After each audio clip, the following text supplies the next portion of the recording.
I'm not the pretty one you ordered." The words hung in the Wyoming dust like a confession waiting for judgment.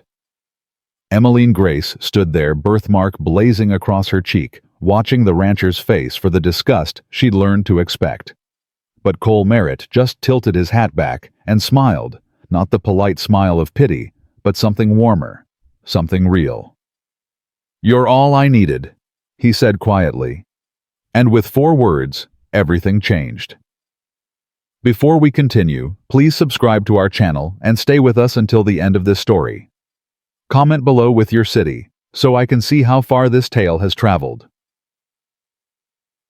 The stagecoach door swung open and Emmeline couldn't breathe. "Last stop, ma'am. Merritt's Crossing." Her hands shook on the carpet bag. Inside, folded between her only other dress and a stolen hairbrush, was the letter. Lily Whitmore's letter. The one Emmeline had taken from a trash bin in Chicago after Lily laughed about some dirt farmer she'd never marry. "I'm going to hell for this." But hell couldn't be worse than the textile mill. Couldn't be worse than the room she'd shared with 6 other women who called her Devil's Mark when they thought she couldn't hear. Emmeline stepped down. Her legs nearly gave out. 30 feet away a man waited. Tall, work-worn clothes, hat pulled low. He hadn't moved since the stage arrived, just stood there watching. She walked forward. Each step felt like walking off a cliff. 20 feet, 15, 10. The man lifted his head. Creek-water eyes, weathered face, hands that looked like they'd built everything they'd ever needed. Maybe 35 years old. Strong jaw, serious mouth. And he was looking right at her birthmark. Emmeline stopped. 6 feet of dust between them. Far enough to run. Close enough to see his face change when he realized what he'd gotten. "Mr. Merritt." "Miss Whitmore." Her throat closed. This was it. Lie and buy herself maybe an hour. Or tell the truth and have it over quick. She turned her face full toward the sun. Let him see every wine-dark inch of the mark that covered her cheek from temple to jaw. "No," she said. "I'm not Miss Whitmore. My name is Emmeline Grace, and I'm not the pretty one you ordered." Silence. His eyes stayed on her face. Not moving, not changing. Here it comes. The disgust. The anger. The hand pointing back toward town. Cole Merritt tilted his hat back. "You're all I needed." Emmeline's ears rang. "What?" "You're all I needed." He said it like he meant it. "Name's Cole. Welcome to Wyoming, Miss Grace." He walked past her to grab her trunk. "Wait!" She spun around. "You don't understand. I took her letter. I lied to get here. I'm not— Can you cook?" He lifted her trunk like it weighed nothing. Yes, but—" "Keep a house." "Yes." "Read and write." "Of course, but that's not the point." "Then you're all I needed." He set the trunk in a wagon and turned back. "Everything else is just details." Her legs went weak. "You don't care that I'm not beautiful." Something crossed his face. Something old and hurt. "Miss Grace, I've learned that pretty is about as useful as a bucket with no bottom. You came 1,000 miles on a borrowed letter because you needed something different. So did I. Seems like we both took a chance today." He offered his hand. Emmeline stared at it. Calloused, scarred, steady. No one had ever waited for her like this. Patient, without disgust. She took his hand. His grip was warm and sure. They climbed into the wagon. Cole clicked to the horses. The wheels started turning. Emmeline sat frozen, waiting for the other shoe to drop, waiting for him to change his mind. "Ranch is 8 miles north," Cole said. "We'll make it before sunset." "How long have you been there?" 15 years. Built everything myself." "And you really don't mind that I lied?" He glanced at her. "You told me the truth the second you could have gotten away with the lie. That tells me what I need to know about your character." Her throat burned. "I grew up in an orphanage, in Boston. They called me cursed because of this." She touched her birthmark. "Said my mother must have sinned for me to be marked by the devil. I got out at 16. Worked at a textile mill in Chicago for 7 years. Then I saw that letter in the trash and I took it. I ran. What were you running from? Everything. The word came out broken. From being invisible. From being the ugly one no man would ever want. From waking up every morning knowing that's all I'd ever be.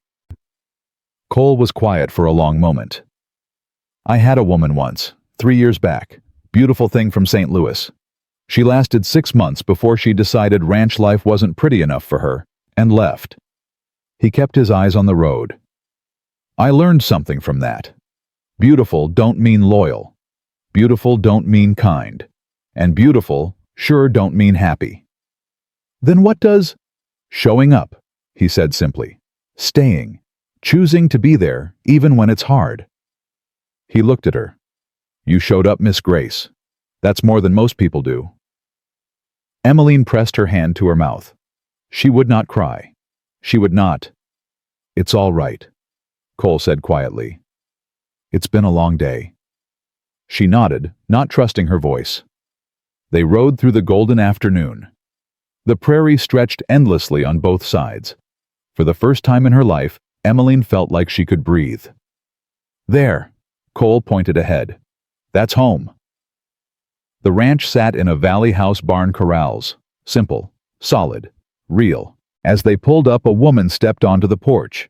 Gray hair pulled tight, arms crossed, face like winter. That's Mrs. Mara, Cole murmured. She keeps the house. Don't let her scare you.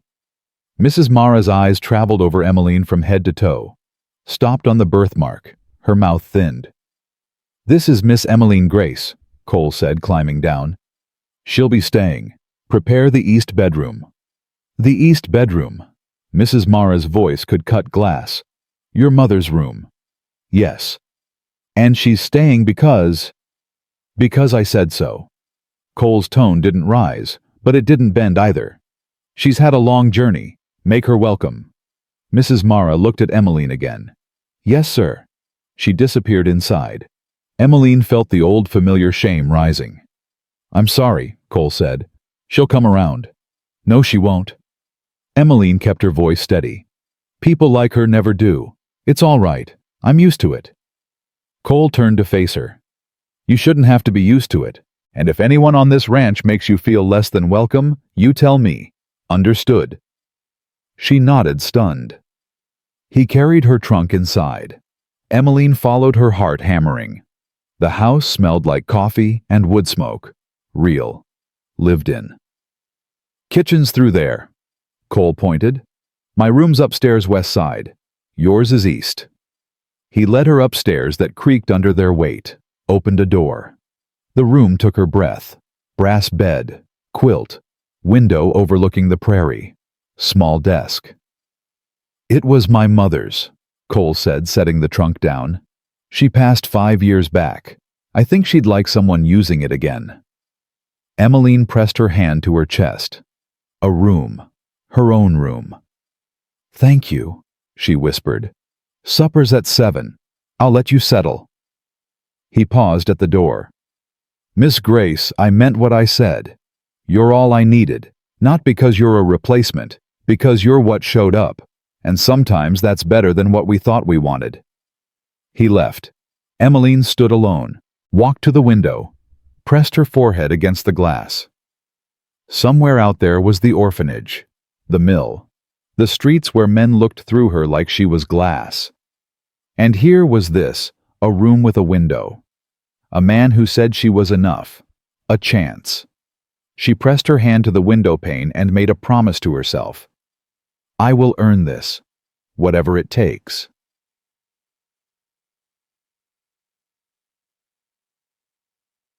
Supper was silent warfare. Mrs. Mara served stew, set Emmeline's bowl down like she was serving poison. Cole ate steadily, asking Emmeline simple questions. Where had she traveled from Boston, then Chicago? What work had she done? Mill work, sewing, whatever paid. Did she know anything about ranching? Nothing. But she'd learn. Mrs. Mara sniffed, collected bowls without looking at Emmeline. After supper, Cole excused himself. Need to check the horses. Emmeline stood. I'll help with dishes. I can manage, Mrs. Mara said coldly. I'd like to help. You're a guest. I'm not a guest. Emmeline met her eyes. I'm here to help. Please. Mrs. Mara handed her a drying cloth. They worked in frozen silence. Then, he's a good man. I can see that, Emmeline said quietly. He deserves better than a liar. The words hit like a slap. Emmeline kept drying. You're right, he does. Mrs. Mara stopped, looked at her. Then why are you here? Because I had nowhere else to go, Emmeline said. And because when I told him I wasn't the woman he asked for, he said I was all he needed. Nobody's ever said that to me before. Words are cheap. His weren't. I could hear the difference. Mrs. Mara scrubbed harder at the pot. He had a woman before. Beautiful thing from St. Louis. Lasted 6 months before she broke his heart and left. I'm not leaving. You say that now. I mean it. Mrs. Mara studied her, really looked at her. Something shifted in her face, not warmth, but maybe the beginning of doubt. Time tells the truth about people, she said finally. Always does. When the dishes were done, Emmeline climbed the stairs, lit the lamp, sat at the desk. She pulled out Lily Whitmore's letter, read the elegant lies about beauty and accomplishment. Tomorrow she'd tell Cole everything, the whole truth. He deserved that. But tonight, just tonight, she let herself believe she'd found a place to stay. A soft knock. Miss Grace, it's Cole. She opened the door. He stood there, hat in his hands, looking uncertain for the first time all day. Just wanted to make sure you have everything. I do, thank you. Good. He cleared his throat. Tomorrow we'll ride into town. Get things legal. Her heart stopped. Legal? Marriage contract, just paperwork. Protects us both. You'd have rights to stay share in the ranch, all of it. He met her eyes. But only if that's what you want. Cole, there are things you don't know. Things I need to tell you before. I know you're brave, he said. I know you're honest enough to tell me the truth when you could have lied. I know you traveled 1,000 miles on hope alone. That's enough. But tomorrow, he said gently. We'll talk tomorrow. Tonight, just rest. You're safe here, Miss Grace. I promise. He walked to his room, closed the door. Emmeline stood in the hallway shaking. You're safe here. She climbed into bed. The sheets smelled like lavender. Outside, cattle lowed in the distance. Wind rattled the windows. The house settled like something alive. And in all of that, her own heartbeat. Steady. Strong. You're all I needed. She closed her eyes. For the first time in 23 years, Emmeline Grace fell asleep without fear. Morning came with a knock. Emmeline jolted awake. Sunlight streamed through the window. Another knock. Miss Grace? She scrambled up. Yes. Breakfast in 10 minutes. Mrs. Mara's voice. Still cold. But there was coffee waiting outside her door when she opened it. Hot. Black. Perfect. Emmeline carried it to the window. Sipped. Watched Cole in the corral below working with a horse. Patient, gentle, firm. The horse fought him, pulled, resisted. Cole just kept talking, kept his hand steady, waited. Finally the horse calmed, took a step forward, then another. Cole patted its neck, spoke words Emmeline couldn't hear. She understood something then. This was how he saw the world. You didn't force. You didn't demand. You just showed up, stayed steady, waited for trust to grow. Is that what he's doing with me? She dressed quickly, went downstairs. Mrs. Mara had laid out eggs and biscuits. Cole came in from outside, washed his hands, sat. Sleep well? He asked. Better than I have in years.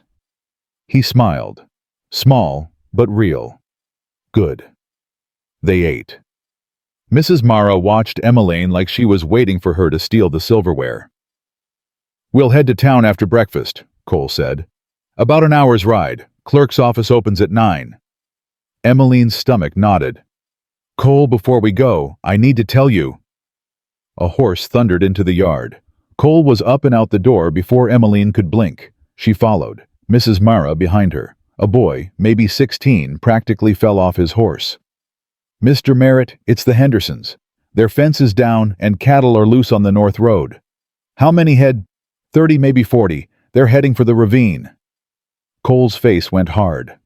Tommy, get my horse saddled. Now. Yes, sir. Cole turned to Emmeline. I have to go. Stay here. I'll be back by afternoon. I can help? You don't know the land. It's dangerous. He was already moving toward the barn. We'll go to town tomorrow. I promise. He swung onto his horse. Tommy rode with him. They disappeared in a cloud of dust. Emmeline stood in the yard, heart pounding. Mrs. Mara came up beside her. That's ranch life. Emergencies don't wait. Will he be all right? He always is. Mrs. Mara looked at her sideways. You really worried about him? Yes. She turned back toward the house. Come on. If you're staying, you can start earning your keep. Kitchen needs scrubbing. Emmeline followed her inside, rolled up her sleeves. For the next 6 hours, she scrubbed, swept, cleaned windows, kneaded bread, mended a torn curtain. Mrs. Mara watched, tested her, found no fault. By afternoon, the older woman's face had softened, slightly. You know how to work at least, she muttered. I'll give you that. I've been working since I was 6. Shows. Mrs. Mara poured them both coffee, sat at the table, gestured for Emmeline to sit. They drank in silence. Then, why'd you really come here? Emmeline wrapped her hands around the warm cup. Because in Chicago I was invisible. Men looked through me. Women pitied me. Children pointed. I worked 14 hours a day for $3 a week and lived in a room with 6 other women who hated me. She looked up. I saw that letter, and I thought, maybe somewhere else I could be someone different, someone who mattered. And you think you'll matter here? I don't know, Emmeline said honestly. But when Cole looked at me yesterday and said I was all he needed, I felt like I mattered for the first time in my life. Even if it's a lie. Even if it doesn't last. For one moment I mattered. Mrs. Mara was quiet for a long time. It wasn't a lie, she said finally. Cole Merritt don't lie, not about things that matter. She stood, poured more coffee, set the pot down harder than necessary. But you hurt him, she added, and I don't care what your reasons are. I'll make sure you regret it. Understood, Emmeline said. Mrs. Mara almost smiled. You'll do. Late afternoon, the door burst open. Cole stumbled in, covered in dust and blood. Emmeline screamed. I'm fine, he said quickly, holding up his hands. Not my blood. Henderson got thrown. Horse landed on his arm. Is he all right? Will be. Bones broke but clean. Doc's with him now. Cole swayed slightly. Emmeline and Mrs. Mara both moved at once. Sit, Mrs. Mara ordered. Cole sat. Emmeline brought water. Mrs. Mara fetched clean cloths. What happened? Emmeline asked, cleaning dirt from a cut on his forearm. Got the cattle rounded up, but Henderson's fence was sabotaged. Cut clean through in 3 places. Mrs. Mara's face went white. Who'd do that? Don't know yet. Cole winced as Emmeline cleaned the cut. But I'm going to find out. This is serious, Mrs. Mara said. I know. Emmeline bandaged his arm carefully. Her hands shook but held steady. Cole watched her work. You're good at this. Had practice. Mill accidents. Thank you. She met his eyes. Something passed between them. Something warm and fragile and new. Mrs. Mara cleared her throat. I'll make supper. You two clean up. She left them alone. Cole stood slowly. About town tomorrow. It can wait, Emmeline said. You need rest. I made you a promise. And I'm not going anywhere. She smiled. We have time. He looked at her for a long moment, then nodded. All right, day after tomorrow then. Day after tomorrow. He started toward the stairs, stopped, turned back. Miss Grace, you did good today. Mrs. Mara told me. Said you worked hard, didn't complain. I told you I'd earn my place here. You already have, he said quietly. He climbed the stairs, leaving her standing in the kitchen with her heart in her throat. That night, Emmeline lay awake, listening to the house breathe around her. Tomorrow, there would be more work, more suspicion from townspeople, more questions about who cut Henderson's fence. But tonight, she had a room that smelled like lavender, a rancher who said she'd earned her place, a housekeeper who'd said, you'll do. It wasn't love yet. Maybe it never would be. But it was more than she'd ever had. And for Emmeline Grace, who'd spent her whole life being told she was marked by the devil, that was enough. For now, it was enough. The next morning brought trouble on horseback. Emmeline was in the kitchen grinding coffee when she heard the riders. 3 horses. Maybe 4. Coming fast. Mrs. Mara looked up from the stove, her face tight. That's not good. Cole was already outside. Emmeline moved to the window, her stomach nodding. 4 men. Dust-covered. Hard-faced. The one in front wore a marshal's badge that caught the morning sun. Cole Merritt. The marshal's voice carried through the open window. That's right. I'm Marshal Danner. Got some questions about Henderson's fence. Cole crossed his arms. I found it cut. 3 places. Clean cuts, not weather damage. Henderson's saying you might have had reason to do it yourself. The words hung in the air like gun smoke. Why would I cut a man's fence, then spend all day helping him round up his cattle? Cole's voice stayed level, but Emmeline heard the steel underneath. Henderson says you two had words last month about water rights. We had a conversation, settled it fair. Ask him if I didn't help him dig his new well. Marshal Danner shifted in his saddle. Just doing my job, Merritt. But there's something else. Word around town is, you got yourself a mail-order bride. That true? Emmeline's blood went cold. That's my business, Cole said. It's my business when the bride that was supposed to arrive never made it. Got a telegram yesterday from a Miss Lily Whitmore in Chicago. Says someone stole her correspondence and impersonated her. Says she wants the law involved. The ground tilted under Emmeline's feet. Mrs. Mara grabbed her arm. Steady. I need to speak with this bride of yours. The marshal continued. She got a name. Cole didn't hesitate. Emmeline Grace, and she's inside. But before you talk to her, you should know something. She told me the truth the second she stepped off that stage. Didn't try to fool me. Didn't pretend. She's here because I chose to have her here. That's real noble merit, but theft is theft. I still need to talk to her. Then you'll talk to both of us. Cole turned toward the house. Miss Grace, could you come out here, please? Emmeline's legs wouldn't move. Go on, Mrs. Mara whispered. He won't let anything happen to you. She forced herself to walk, out the door, down the steps, across the yard to where Cole stood. The marshal looked at her. His eyes found the birthmark, lingered, moved on. You Emmeline Grace? Yes, sir. You steal correspondence from a Miss Lily Whitmore. Her throat closed. She found a letter that had been thrown away, Cole cut in. Taking something out of trash isn't theft. That true, ma'am. It was in the trash. Emmeline met the marshal's eyes. Yes. Miss Whitmore was laughing about it with friends. Called Mr. Merritt a dirt farmer. Said she'd never marry someone like him. She threw the letter in a bin. I took it. And came out here pretending to be her. I came out here hoping to be someone new. Emmeline said quietly. I didn't pretend. I told Mr. Merritt the truth immediately. After you got here. Yes, sir. After I got here. Marshal Danner rubbed his jaw.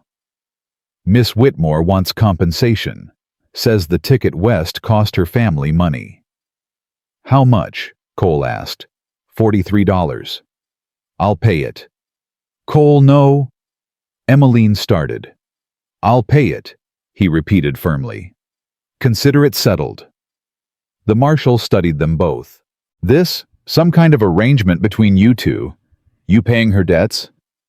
This is me, taking care of what's mine, Cole said. The possessiveness in his voice made Emmeline's breath catch. Miss Grace is under my protection now. Any debts she has I cover.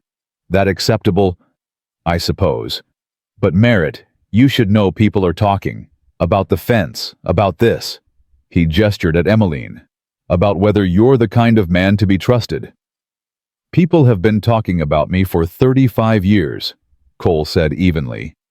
I'm still here, still running this ranch, still helping my neighbors when they need it.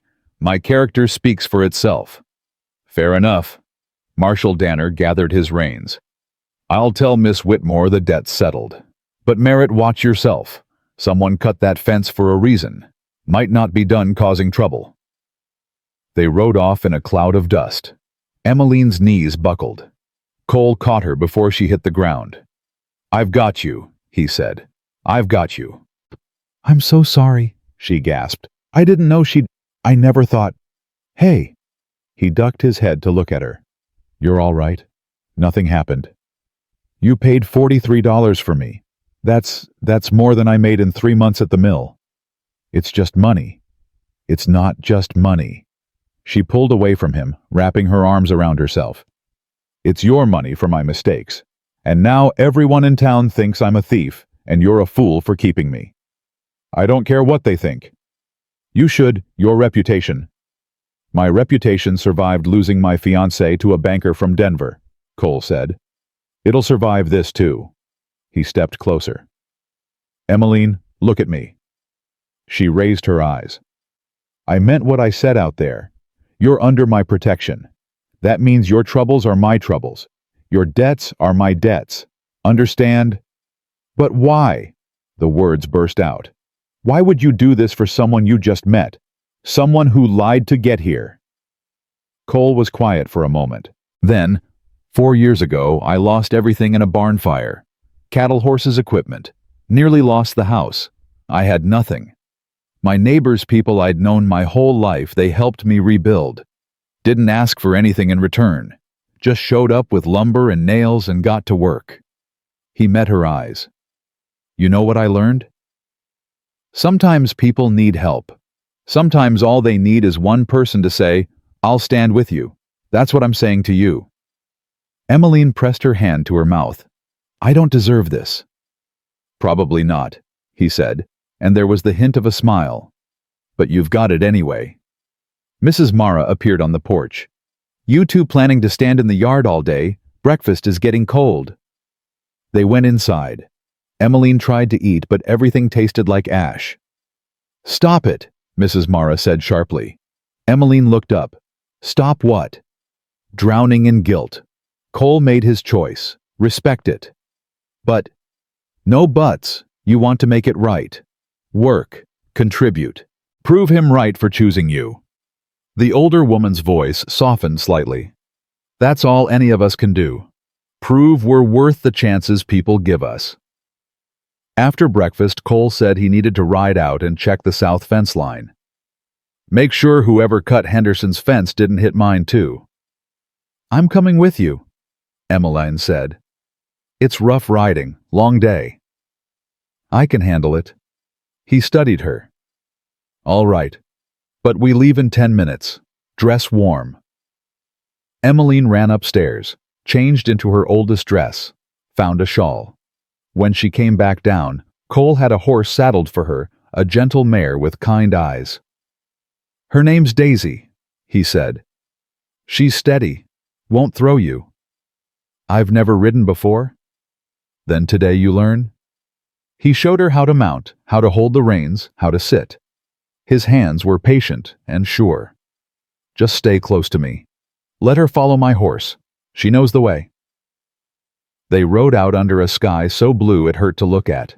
The prairie stretched endlessly, and for the first time Emmeline understood why Cole loved this land.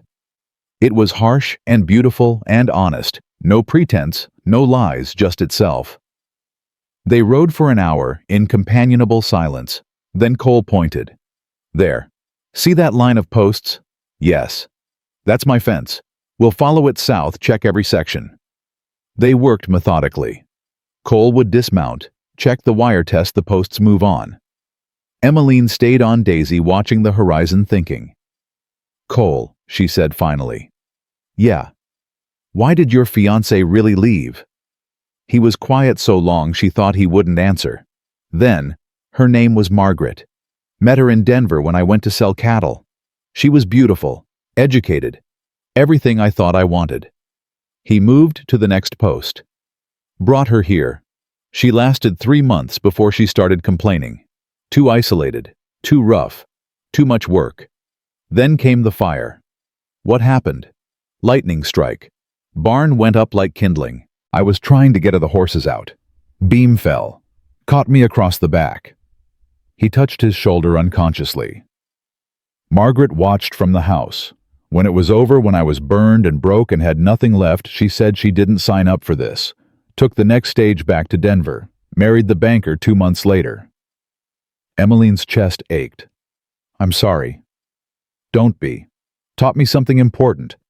You can't know who someone is until things get hard. Pretty words and promises don't mean much when the barn's burning. He looked at her. That's why I didn't care about the letter, or the lie.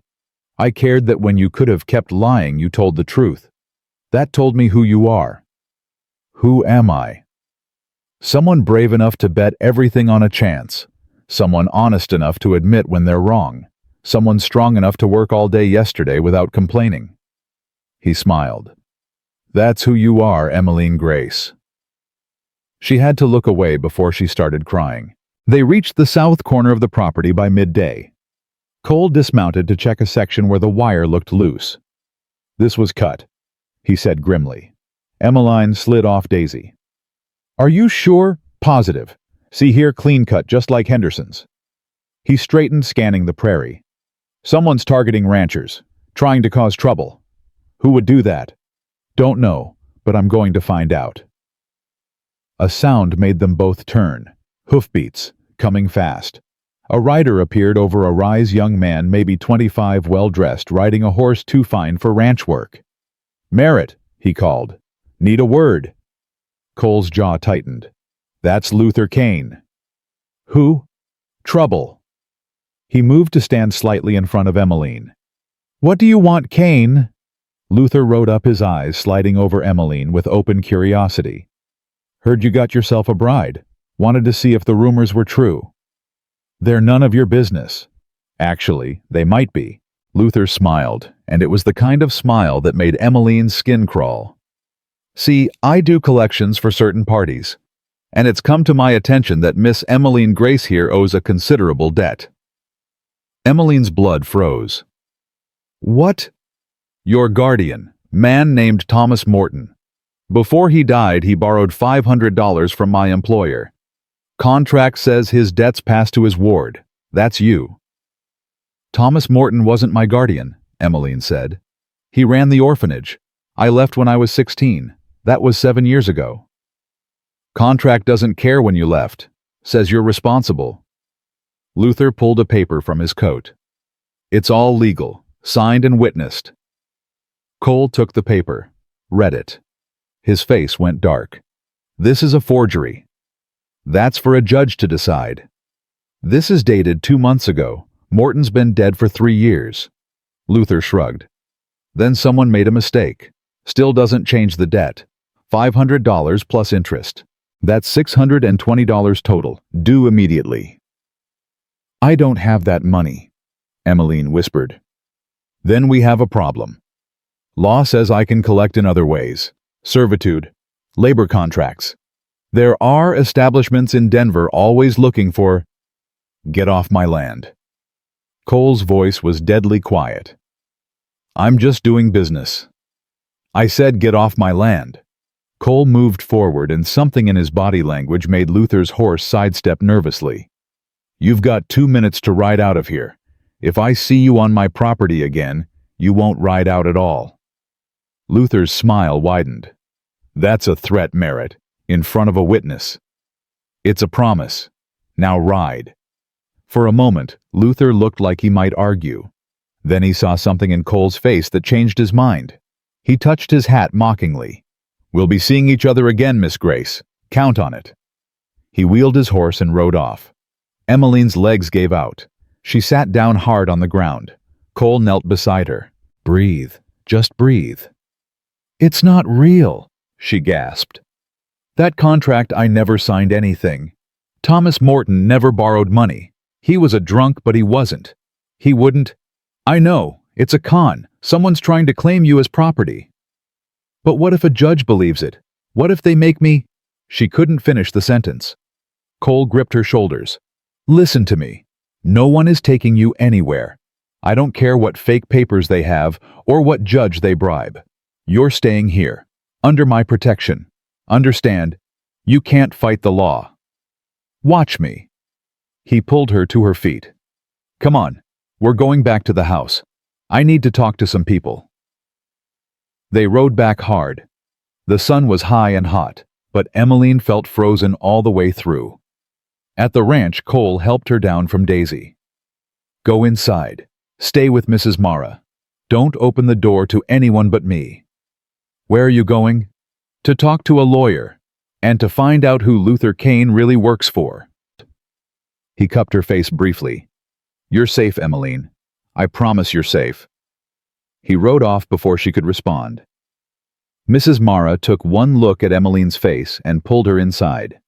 "What happened?" Emmeline told her. "Everything. The fake contract. Luther Kane's threats. The establishments in Denver." Mrs. Mara's face went white with rage. "That snake! Everyone knows Luther Kane. He's the collection man for Marcus Webb." "Who's Marcus Webb?" "Land speculator from back east.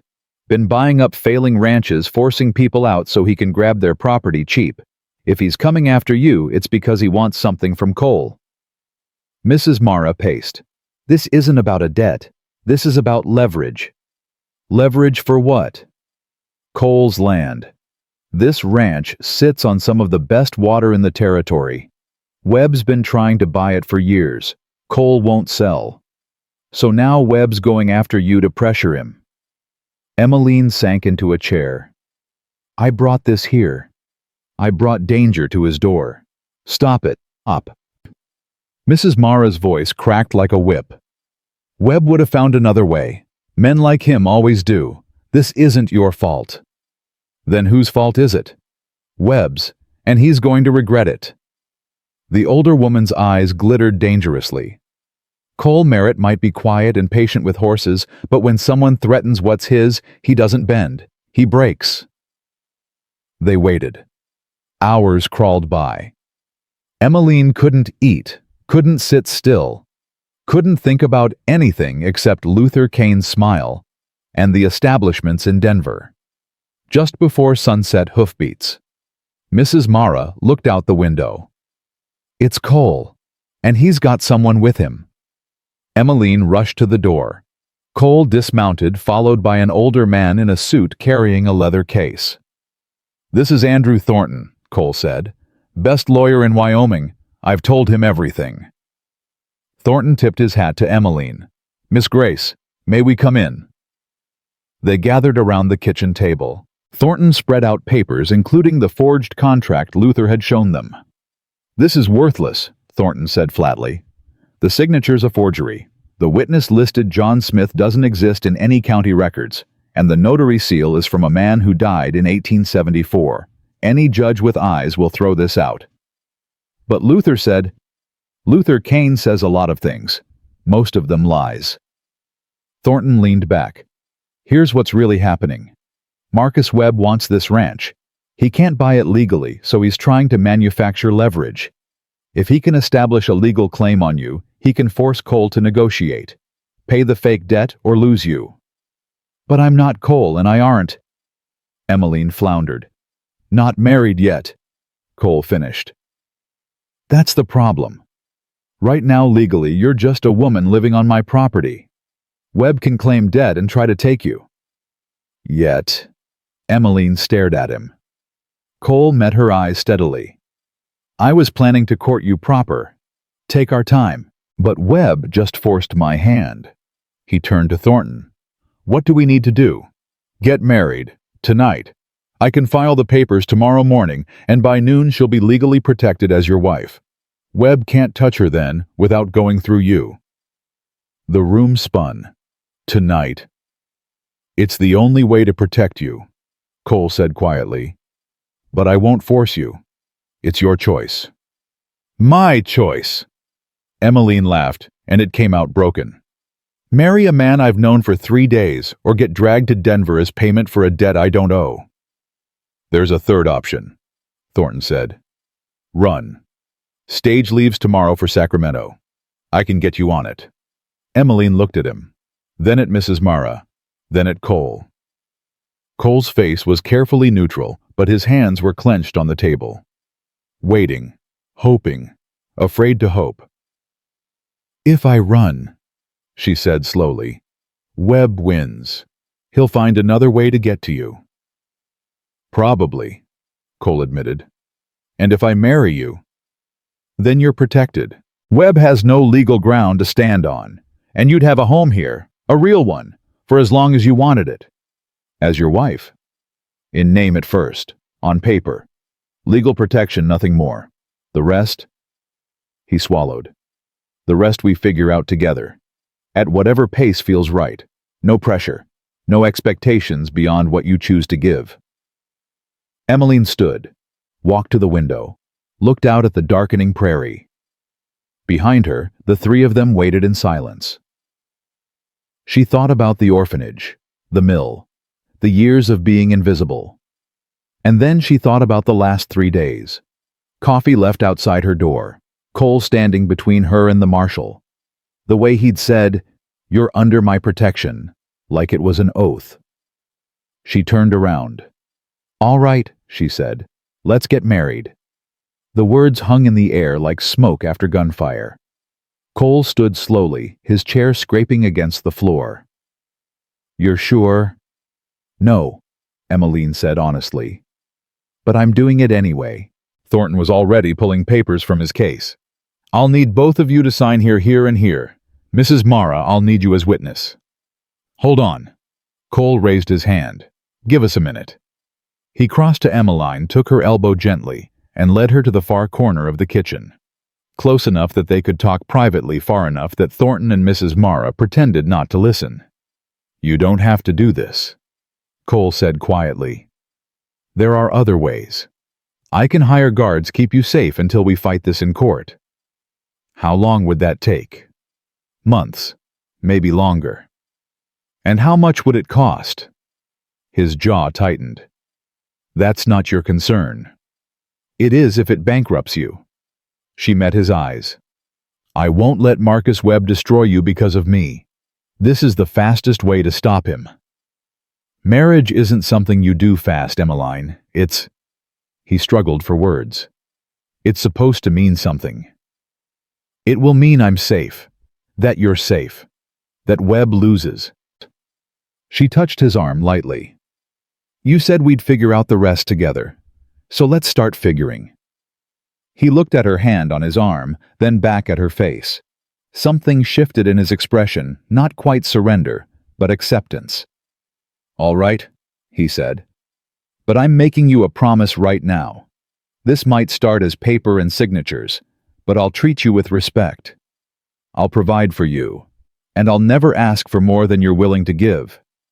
That's my vow whether Thornton writes it down or not." Emmeline's throat tightened. "Why are you so good?" "I'm not. I'm just trying to do right by someone who deserves it." He offered his hand. "Ready." She took it. His palm was warm and calloused and steady. They returned to the table. Thornton had the papers ready, pen and ink waiting. "This is a standard marriage contract," he explained. "Recognized by the territory of Wyoming. Once signed and witnessed, it's legally binding. Miss Grace becomes Mrs. Merritt with all attendant rights, property rights, inheritance, legal protection. Mr. Merritt, you assume responsibility for her debts and welfare." "Fake debts," Cole corrected. All debts, fake or otherwise. The law doesn't distinguish. Thornton looked at them both seriously. Understand what you're signing. This isn't easily undone. Divorce is expensive, complicated, and scandalous. You're tying your lives together legally and publicly. We understand, Cole said. Thornton dipped the pen and handed it to Cole. Sign here. Cole's hand was steady as he wrote his name. The scratch of pen on paper sounded impossibly loud in the quiet kitchen. Then the pen was in Emmeline's hand. Heavy. The weight of her entire future. She thought about asking for time. Asking for another option. Asking for a way out that didn't involve marrying a man she'd known for 3 days. But she'd spent 23 years asking for things she never got. Maybe it was time to just take the chance in front of her and see where it led. Emmeline Grace signed her name. Her handwriting looked small and uncertain next to Cole's strong, clear script. Mrs. Mara. Thornton gestured to the witness line. The older woman signed without hesitation. There. It's done. Not quite. Thornton pulled out another paper. This is a statement documenting the attempted fraud by Marcus Webb through Luther Kane. I'll file it alongside the marriage certificate. Establishes a pattern of harassment and protects you if Webb tries anything else. He will, Cole said. Men like Webb don't stop just because they lost 1 round. Then we'll be ready for round 2. Thornton gathered the papers carefully. I'll file these first thing tomorrow. By noon, you'll be legally married in the eyes of the territory. Congratulations. He left, taking with him the last chance for Emmeline to change her mind. Mrs. Mara looked between them. I suppose you'll want privacy. No, Cole said quickly. I mean everything stays the same as it was. Emmeline keeps the east bedroom. I keep the west. Nothing changes except the paperwork. Nothing changes. Mrs. Mara repeated her tone, making it clear she found that both admirable and slightly ridiculous. Right. Well, I'll make supper then. Since apparently we're not celebrating with champagne and a wedding night. Mrs. Mara, Cole started. I'm teasing, mostly. She moved to the stove. You two go wash up. And for heaven's sake, stop looking at each other like you just signed your own death warrants. You did what needed doing, that's all. They went upstairs together, moving in awkward silence. At the landing, they stopped. So, Cole said. So, Emmeline echoed. You're my wife now. On paper. Right.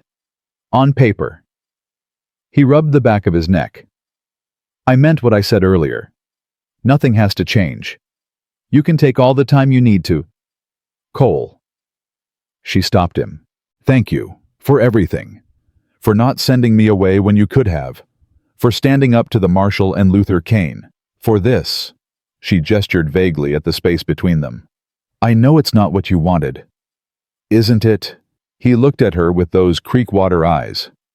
3 days ago, I was waiting for a stranger I'd never met, hoping she'd be kind and hard-working and willing to build a life out here. You showed up instead. And you've been all those things and more. Maybe this isn't how I planned it, but I'm not sorry it happened. Before she could respond, he turned and went into his room, closing the door softly. Emmeline stood in the hallway, her heart pounding so hard she could hear it. She went to her own room, sat on the bed, looked at her hands. Emmeline Merritt. That was her name now, Mrs. Cole Merritt. The laugh that bubbled up was half sob, half hysteria. 4 days ago, she'd been Emmeline Grace, invisible nobody from Chicago. Now she was married to a rancher in Wyoming, protected from debt collectors by a signature in ink. It didn't feel real. She changed into her nightdress and crawled into bed, but sleep wouldn't come. Every time she closed her eyes, she saw Luther Kane's smile, heard his threat about establishments in Denver. A soft knock made her sit bolt upright. Emmeline, it's me. Cole's voice low and careful. You all right? I heard you moving around. She pulled on her shawl and opened the door. He stood in the hallway in his undershirt and work pants, hair disheveled, looking worried. I'm fine, she said. Just can't sleep. Me neither. He leaned against the door frame. Kept thinking about Luther Kane coming back, about Webb trying something else. Cole, what if the marriage doesn't stop him? What if he finds another way? Then we'll handle it together. He said it so simply, like it was obvious. That's what marriage means, right? Even a paper one. We're a team now. I don't know how to be on a team. Neither do I, not really, but we'll figure it out. He straightened. Try to get some rest. Tomorrow's going to be long. Once word spreads that we got married, there'll be talk. There's already talk. More talk then. He smiled slightly. Small towns love gossip, but they'll get bored eventually. Something else will come along to occupy them. He went back to his room. This time Emmeline did sleep, though her dreams were tangled with contracts and threats, and Cole's voice saying, "We'll handle it together." Morning came with Mrs. Mara's knock and coffee outside her door, same as before, except now Emmeline was married and everything was different and nothing had changed. She dressed and went downstairs. Cole was at the table reading a newspaper, a cup of coffee steaming at his elbow. He looked up when she entered. "Morning, Mrs. Merritt." The name hit her like a physical thing. "Don't call me that." His eyebrows rose. "It's your name now." "It doesn't feel like my name. It feels like I'm pretending to be someone else." "You are someone else. You're not the woman who arrived on that stage anymore. You're someone who fought back." He went back to his paper. "But I'll call you Emmeline if you prefer." Mrs. Mara set breakfast down with more force than necessary. "You two are the strangest newlyweds I've ever seen." "We're not newlyweds," Emmeline said. "We're what did Thornton call it, legally bound." "You're married. Stop dancing around it." The older woman poured herself coffee and sat. "Now here's what's going to happen today. People will find out. They'll come by with questions and opinions. Some will be kind, most will be nosy, a few will be cruel. You'll smile and say nothing. Understand?" "What if they ask about the wedding?" Emmeline asked. "You tell them it was private, none of their business. And if they ask why we rushed, because you're in love and couldn't wait." Mrs. Mara's tone made it clear this wasn't a suggestion. People will believe what they want to believe. Give them the simplest story. Cole folded his newspaper. "She's right. The truth is complicated. The simple version is that we met, we knew, we married. That's all anyone needs to know." "But it's a lie." "It's protection," he corrected. "The real lie is Luther Kane's fake debt.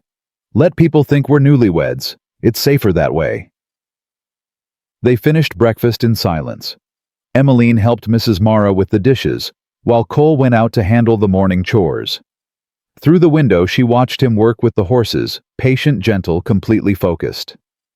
"He's a good man," Mrs. Mara said quietly. "I know. But you're scared anyway." Emmeline's hands stilled in the dishwater. "I'm terrified. What if I can't be what he needs? What if this marriage becomes a prison for him? What if—" "Stop borrowing trouble from tomorrow." Mrs. Mara took the dish from her hands. "You can't control what might happen. You can only control what you do right now. So do the next right thing, then the next. That's all anyone can do." The next right thing turned out to be answering the door when someone knocked an hour later. A woman stood on the porch, maybe 40, dressed nicely, with sharp eyes that took in everything. Two more women waited by a wagon. "I'm Constance Mitchell," she said, "from the church committee. We heard about the wedding. Came to meet the new Mrs. Merritt." Emmeline's stomach dropped. "That's very kind, but nonsense. It's tradition. May we come in?" There was no polite way to refuse. Emmeline stepped back and let them enter. The women settled in the parlor like they owned it. Constance took the best chair. The others, introduced as Martha and Pearl, flanked her like sentries. Mrs. Mara brought tea, set it down harder than necessary, left without a word. "So," Constance said, stirring sugar into her cup, "tell us about yourself. Where are you from?" "Boston originally, then Chicago." And you came west as a mail-order bride? Yes. How romantic. Though I must say it's unusual to marry so quickly. You've only been here, 4 days? 3. Emmeline corrected. But when you know, you know. Martha leaned forward. Did you know each other before through letters? We corresponded briefly. And the wedding was yesterday evening. Such a small ceremony. No one from town was invited. It was private. Family only. Family. Constance's eyes glittered. I heard it was just Mr. Thornton and Mrs. Mara. Seems rather rushed. Almost like you were hiding something. The accusation hung in the air. Emmeline set her teacup down carefully. Mrs. Mitchell, I'm not sure what you're implying, but... I'm not implying anything, dear. I'm simply saying it's unusual. People talk. They wonder why a man like Cole Merritt would marry a stranger so quickly. Some think there must be a reason. A pressing reason, if you understand my meaning. The implication was clear. They thought she was pregnant, or that Cole was desperate, or both. Heat flooded Emmeline's face, and she felt the birthmark burn darker. The reason is that we wanted to be married, that's all. Of course. Constance's smile was sharp as glass. Though I must say it's quite a change from the woman he was engaged to before. Margaret was such a beauty.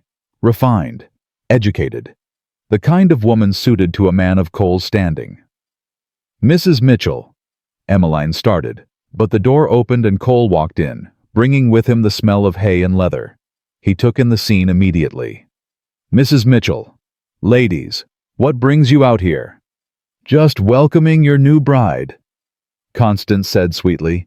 We were having a lovely chat about your wedding. Were you? His tone suggested he knew exactly what kind of chat they were having. Well, I'm sure Emmeline appreciates the visit, but we have work to do. Ranch doesn't run itself. Of course, we won't keep you. Constance stood, and the others followed. But Mrs. Merritt, you should know we have a ladies' society meeting every Thursday at the church. We'd love for you to join us.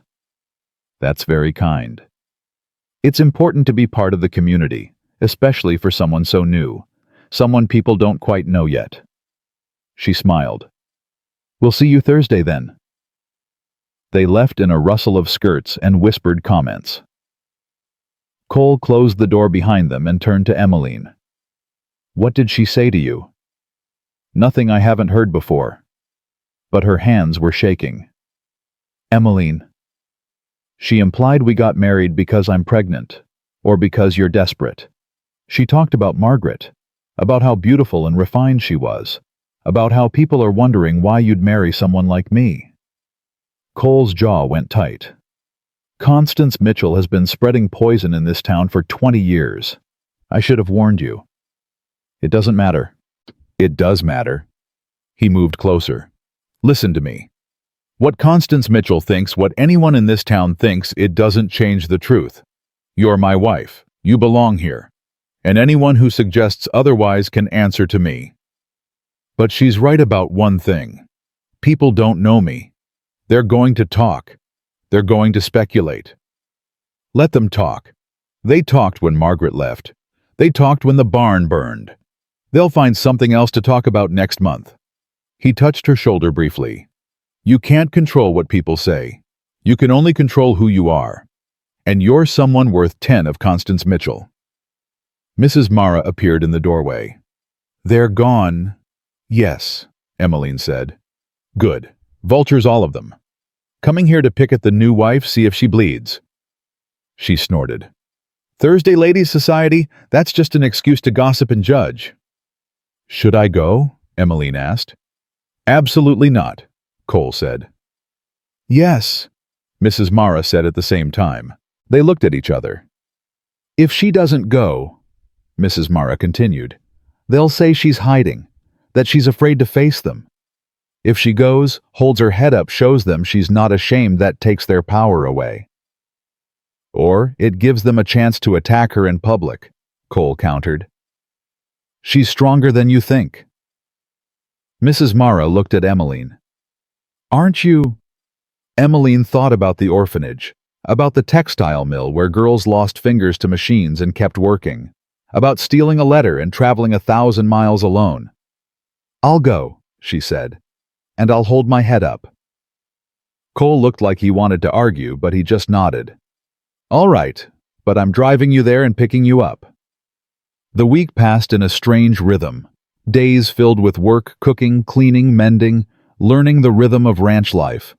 Nights filled with silence as she and Cole moved around each other carefully, politely, like strangers sharing a house. Except they weren't strangers anymore. They were married. Tuesday, Cole took her into town to get supplies. People stared, whispered behind their hands. A few women smiled. Most just looked. "Ignore them," Cole murmured as they walked into the general store. The clerk, a thin man with spectacles, looked up and froze. "Cole, I heard you got married. Congratulations." "Thank you, James. This is my wife, Emmeline." "Ma'am." James bobbed his head, his eyes flickering to her birthmark and away. "What can I get you?" They ordered supplies. James packed them efficiently, hands shaking slightly. When Cole paid, James counted the money twice like he expected it to be fake. Outside, Cole loaded the supplies into the wagon. He's nervous because he owes Marcus Webb money. Half the merchants in town do. Webb owns their debts, which means he owns them. How many people does Webb control? Too many. That's how he works. Lends money at reasonable rates, then calls in the debt suddenly. Forces people to sell cheap or lose everything. Cole climbed into the wagon.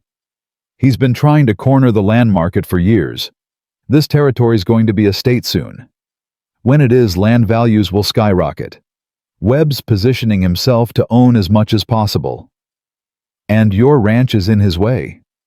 My ranch has water. The creek that runs through my property feeds half the valley. Control the water, control everything. He clicked to the horses. That's why he's coming after us. Not because of some fake debt. Because I'm the last holdout. Emmeline absorbed this. What happens if he wins? He won't. But what if...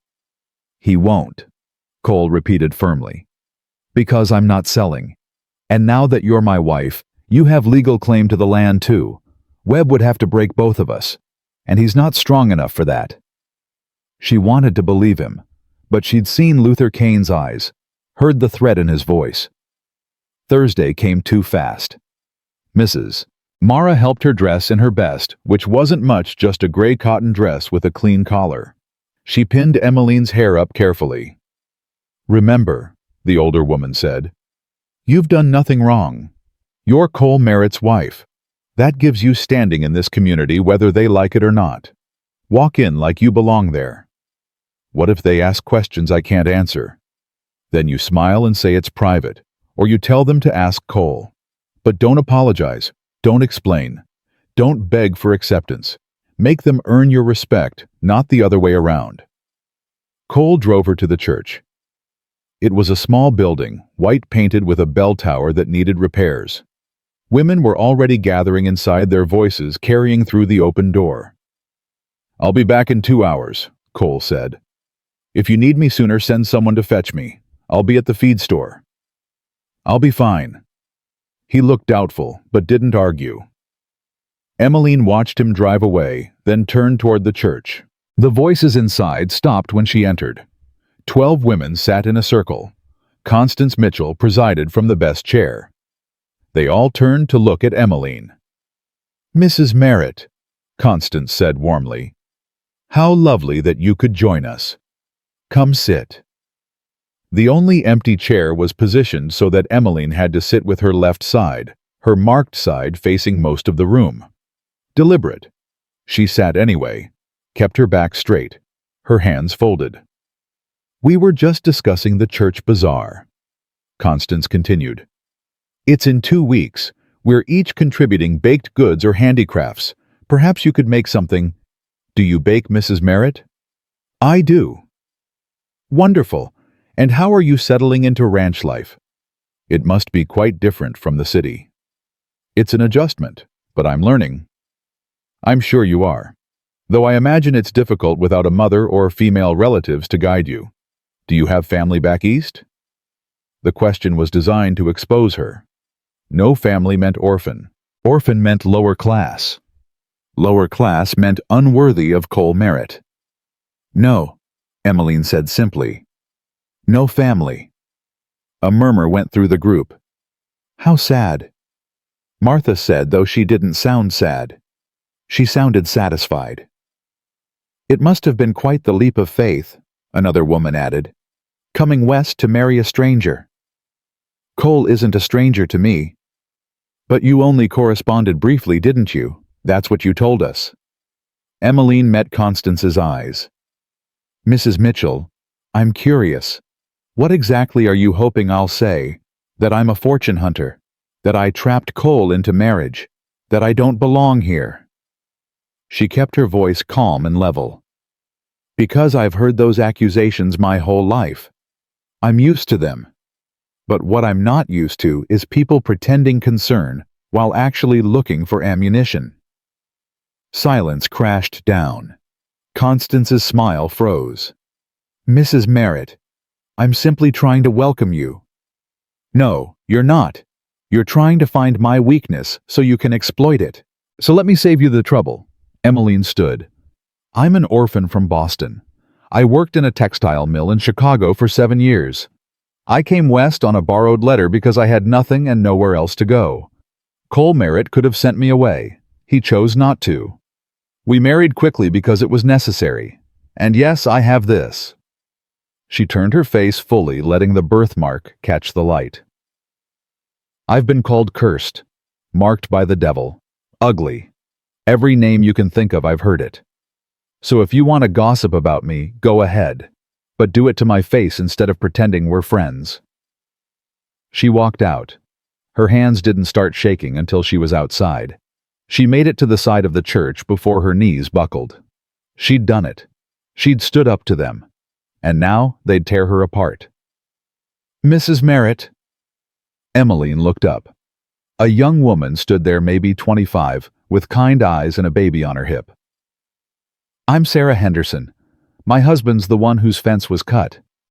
She shifted the baby. I wanted to say that was the bravest thing I've ever seen. Constance Mitchell has run this ladies' society like a tyrant for years. Someone needed to stand up to her. I probably just made things worse. Maybe. But at least you were honest. Sarah smiled. For what it's worth, I think Cole's lucky to have you. And if you need a friend in this town, you've got one. She walked away, leaving Emmeline staring after her. One friend. In a town full of gossips and judgment, she had one friend. It was a start. Cole picked her up exactly 2 hours later, took one look at her face, and said, What happened? I told Constance Mitchell the truth about myself, all of it.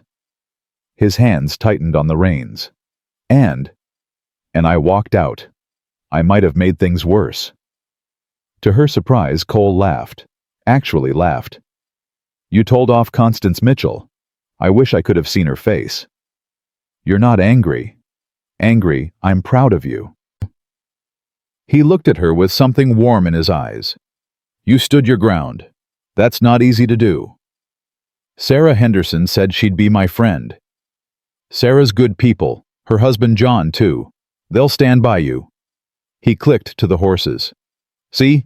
You're already building something here. Roots. Roots. The word settled into her chest, both comforting and terrifying. That night, Emmeline lay in bed thinking about roots, about how they grew slowly and visibly until one day you tried to move and realized you were anchored. Was that happening to her? Was she putting down roots in this place with this man without meaning to? A sound made her sit up. Footsteps in the hallway. Then Cole's voice, low and tense. Don't care what time it is. Wake up the sheriff. I want him out here now. Emmeline threw on her shawl and opened her door. Cole stood at the top of the stairs, fully dressed despite the late hour. What's wrong? Someone cut our north fence. Cattle are loose. I need to round them up before they wander onto Webb's land. He looked at her, his face hard. This is Webb's answer. He couldn't get to you legally, so now he's attacking the ranch directly. I'm coming with you. No, it's dangerous. It's dark, and whoever did this might still be out there. Then you shouldn't go alone. Tommy's already saddling horses. We'll take care of it. He started down the stairs, then stopped, looked back. Lock the doors. Don't open them for anyone but me or Mrs. Mara. Understand? Cole, promise me. I promise. He left. Minutes later, she heard horses riding hard into the night. Emmeline went downstairs, found Mrs. Mara already up fully dressed, a shotgun across her lap. He told you what happened? The older woman asked. Yes. Do you really think Webb's men are still out there? I think Marcus Webb is testing us, seeing what we'll do, how we'll respond. Mrs. Mara checked the shotgun's load. He wants us scared, wants us to make mistakes. What kind of mistakes? The kind where Cole loses his temper and does something stupid, or you panic and run, or we turn on each other. She set the gun down. That's how men like Webb win. They don't have to destroy you directly. They just have to make you destroy yourself. Emmeline sat across from her. I won't run. Good. Because Cole needs you, even if he doesn't know how to say it yet. Mrs. Mara poured coffee from the pot she'd kept warm. That man has spent 4 years alone, convinced he wasn't worth loving after Margaret left. Then you showed up honest about your flaws, willing to work, not asking for anything but a chance. You reminded him what it feels like to trust someone. We barely know each other. You know the parts that matter. The rest is just details. She sipped her coffee. Besides, marriage isn't about knowing everything. It's about choosing to stay even when you don't. That's what love is. Staying. They waited together through the long hours before dawn. Finally, as the sun started to paint the horizon, gold horses thundered into the yard. Cole dismounted exhausted and filthy. Behind him, Tommy led a dozen head of cattle. Got them all, Cole said. Fence is repaired temporarily. I'll need to do a proper job tomorrow. Anyone see who did it? Mrs. Mara asked. No, but they left tracks heading toward Webb's property. And I found this. He held up a piece of torn fabric. From a work shirt, blue plaid. Luther Kane was wearing a blue plaid shirt when he confronted us. Emmeline's stomach turned. He's not going to stop, is he? No, Cole said quietly. He's not. This is just the beginning. He looked at her, then really looked at her, and she saw the fear underneath the exhaustion. Not fear for himself, fear for her. Fear that by marrying her, by tying her to this ranch, he'd put her in the path of something dangerous. I'm staying, she said, answering the question he hadn't asked. Whatever comes next, I'm staying. Cole's expression cracked slightly. He nodded, not trusting his voice. And in that moment, standing in the dawn light with danger circling, and the future uncertain, Emmeline realized something that terrified her more than Luther Kane or Marcus Webb or any threat they could devise. She was falling in love with her husband. The realization hit her like a physical blow, and Emmeline had to grip the porch railing to stay upright. She was falling in love with Cole Merritt, with his quiet strength, with the way he protected without smothering, with the steadiness of his hands and the honesty in his eyes, with a man who'd looked at her marked face and said, "You're all I needed." It was the worst possible timing. They were under attack, their marriage was a legal arrangement, and she had no idea if he felt anything for her beyond duty and maybe pity. Emmeline. Cole's voice broke through her spiraling thoughts. You all right? Fine, she managed. Just tired. Go get some rest. I need to clean up, and then I'm riding to town to file a report with the sheriff. I'll make you breakfast first. You don't have to. I want to. She met his eyes, trying to keep her expression neutral, trying not to let him see what she'd just realized. You've been up all night. Let me do this. Something flickered across his face, but he just nodded. "Thank you." She went inside, her hands shaking as she pulled out eggs and bread. Mrs. Mara watched her with those sharp eyes that saw too much. "You figured it out," the older woman said quietly. "I don't know what you mean." "Yes, you do." Mrs. Mara came closer, lowered her voice. "You're in love with him." Emmeline's hands stilled. "Don't be ridiculous. We've known each other a week." Love doesn't ask permission or wait for a reasonable timeline. It just happens. Mrs. B. Mara touched her shoulder briefly. "The question is, what are you going to do about it?" "Nothing. This marriage is about protection, not feelings." "Tell that to your heart." Mrs. Mara moved back to the stove. "But be careful, girl. Loving someone makes you vulnerable, and vulnerable people make mistakes when they're scared."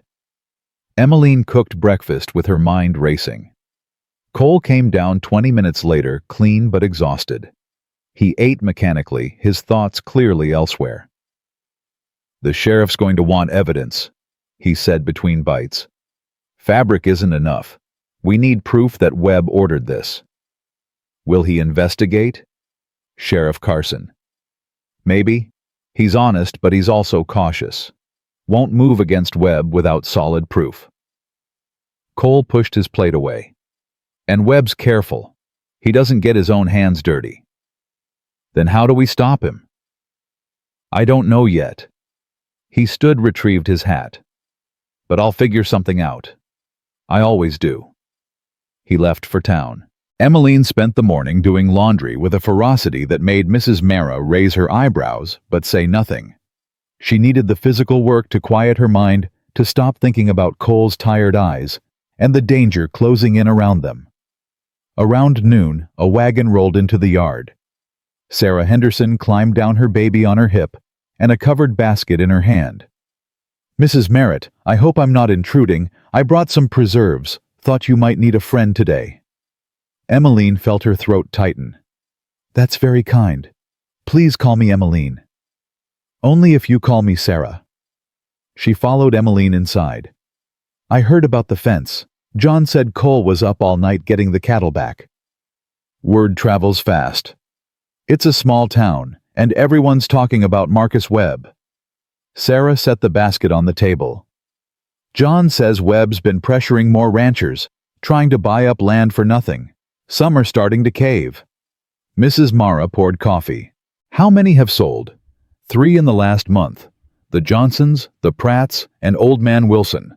All of them had accidents just before Webb made his offers. Fences cut, barns damaged, cattle poisoned." Emmeline felt sick. "Why doesn't someone stop him?" "Who's going to the sheriff needs proof. Webb's lawyers are slicker than oil, and most folks are too scared to stand up to him." Sarah looked at Emmeline with respect in her eyes. "That's why what Cole's doing matters. He's the biggest holdout. If he breaks, everyone else will follow." "He won't break," Emmeline said with certainty. "No," Sarah agreed. "I don't think he will, especially not now that he has you." "I don't understand." "Before you came, Cole was alone. Easy target. But now he's got a wife, which means he's got stakes. Something to protect. Something to fight for." Sarah smiled. Webb thought he could isolate Cole. Instead, Cole found a partner. That changes everything. After Sarah left, Emmeline stood in the empty kitchen, her heart pounding. A partner. That's what Sarah had called her. Not a burden, not a responsibility, a partner. She wanted to be that, wanted to be someone Cole could count on, not just someone he had to protect, but how. She didn't know ranching, didn't know the land or the law or how to fight men like Marcus Webb. What she did know was numbers. The mill had taught her that keeping accounts, tracking inventory, finding patterns in chaos. She found Cole's ledgers in his study, sat down and started reading. Hours passed. Mrs. Mara brought her lunch, which she ate absently. The numbers told a story: income from cattle sales, expenses for feed and equipment, loans paid on time, debts kept manageable. Cole ran a tight operation, but margins were thin. One bad season could break him. And she found something else. Small purchases in town, always paid in cash. Always from the same merchants.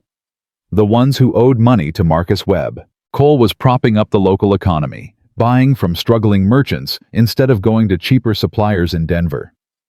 Keeping them afloat so Webb couldn't foreclose. It was costing him thousands of dollars a year, money he didn't have to spare. The door opened.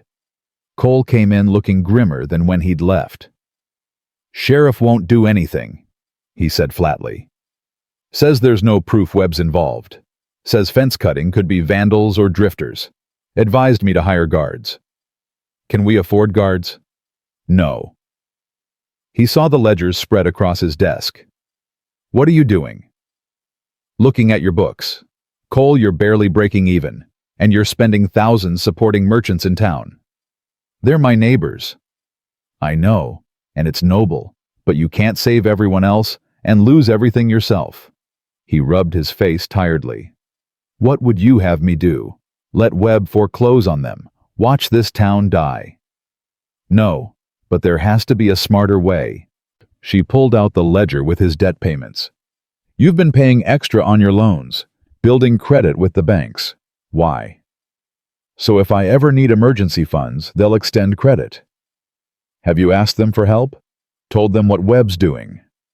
"Banks don't get involved in disputes between private citizens." "They do if those disputes threaten their investments." Emmeline's mind raced. Webb's trying to monopolize the land market. If he succeeds, he controls property values. He could manipulate prices, hurt the bank's portfolios. They have a vested interest in stopping him. Cole stared at her. "Where did you learn to think like this?" "The mill. The owners played financial games all the time. I paid attention." She stood. "Cole, you can't fight Webb alone, but you don't have to. The banks, the merchants, the other ranchers, you're all Webb's targets. What if you unified them? Made them see that together you're stronger than Webb's money?"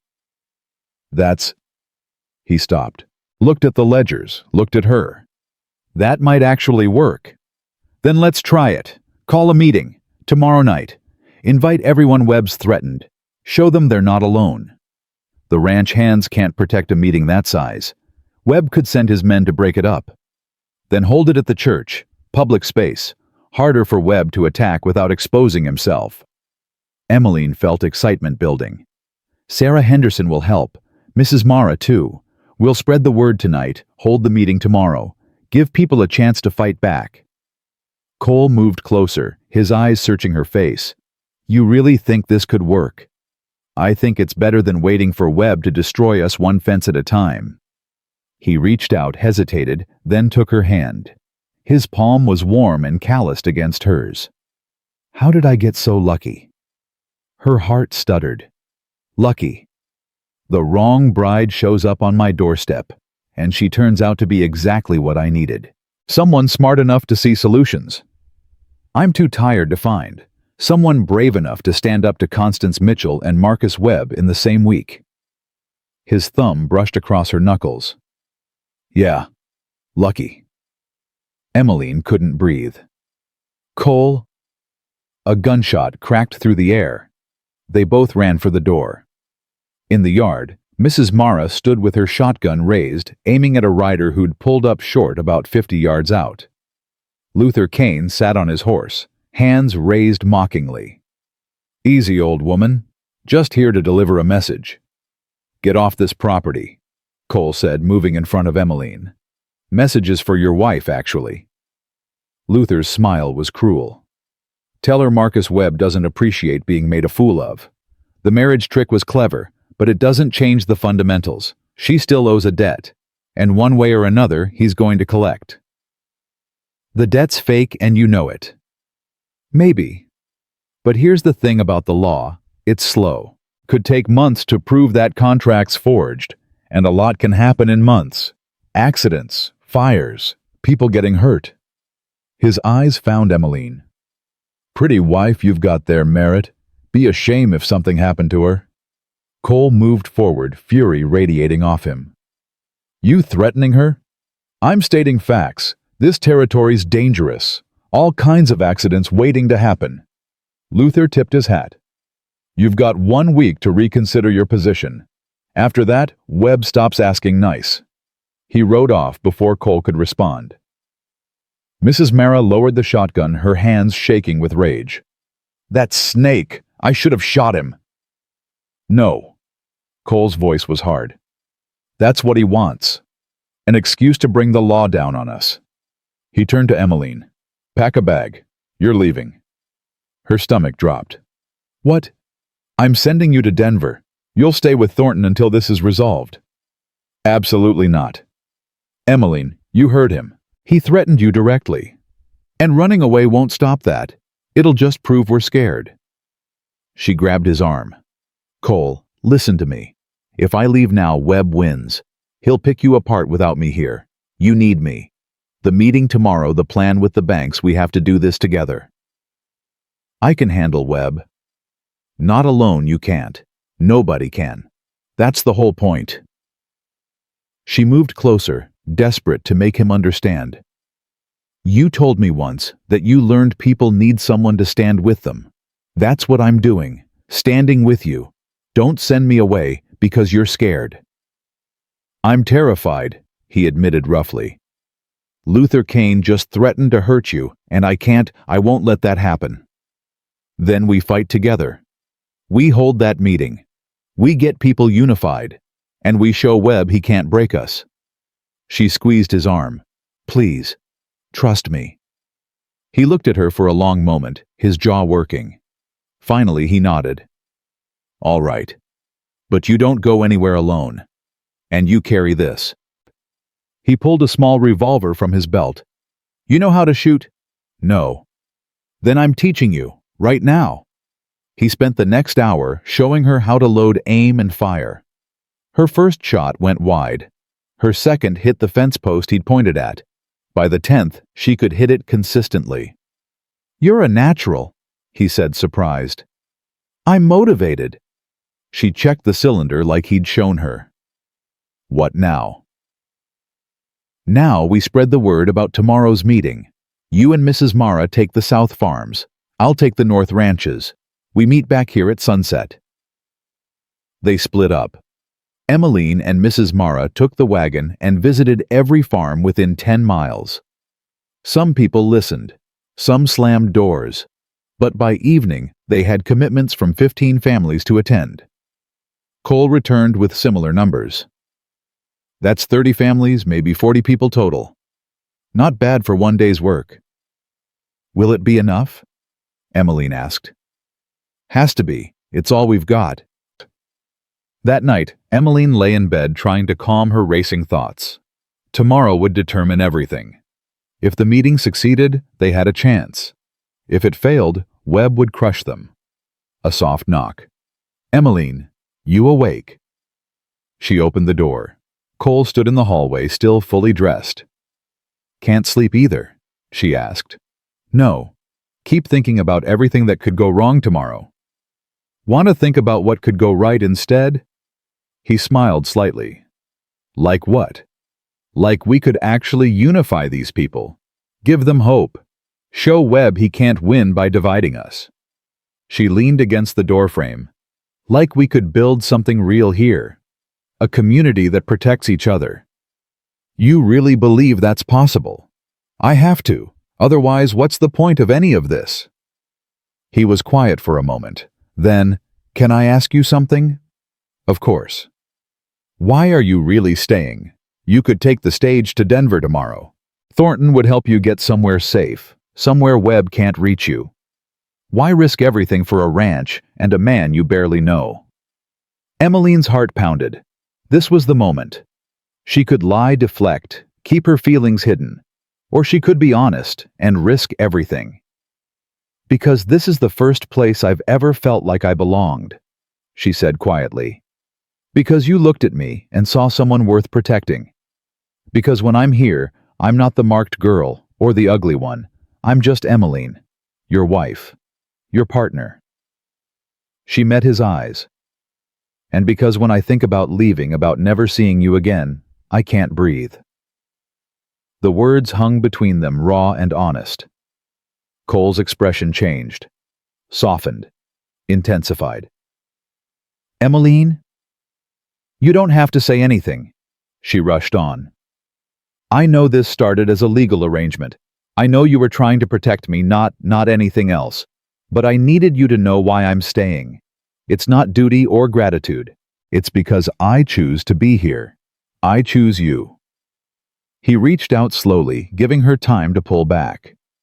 When she didn't, he cupped her face gently, his thumb tracing her birthmark with devastating tenderness. "I don't see it anymore," he said quietly. "What?" "The mark.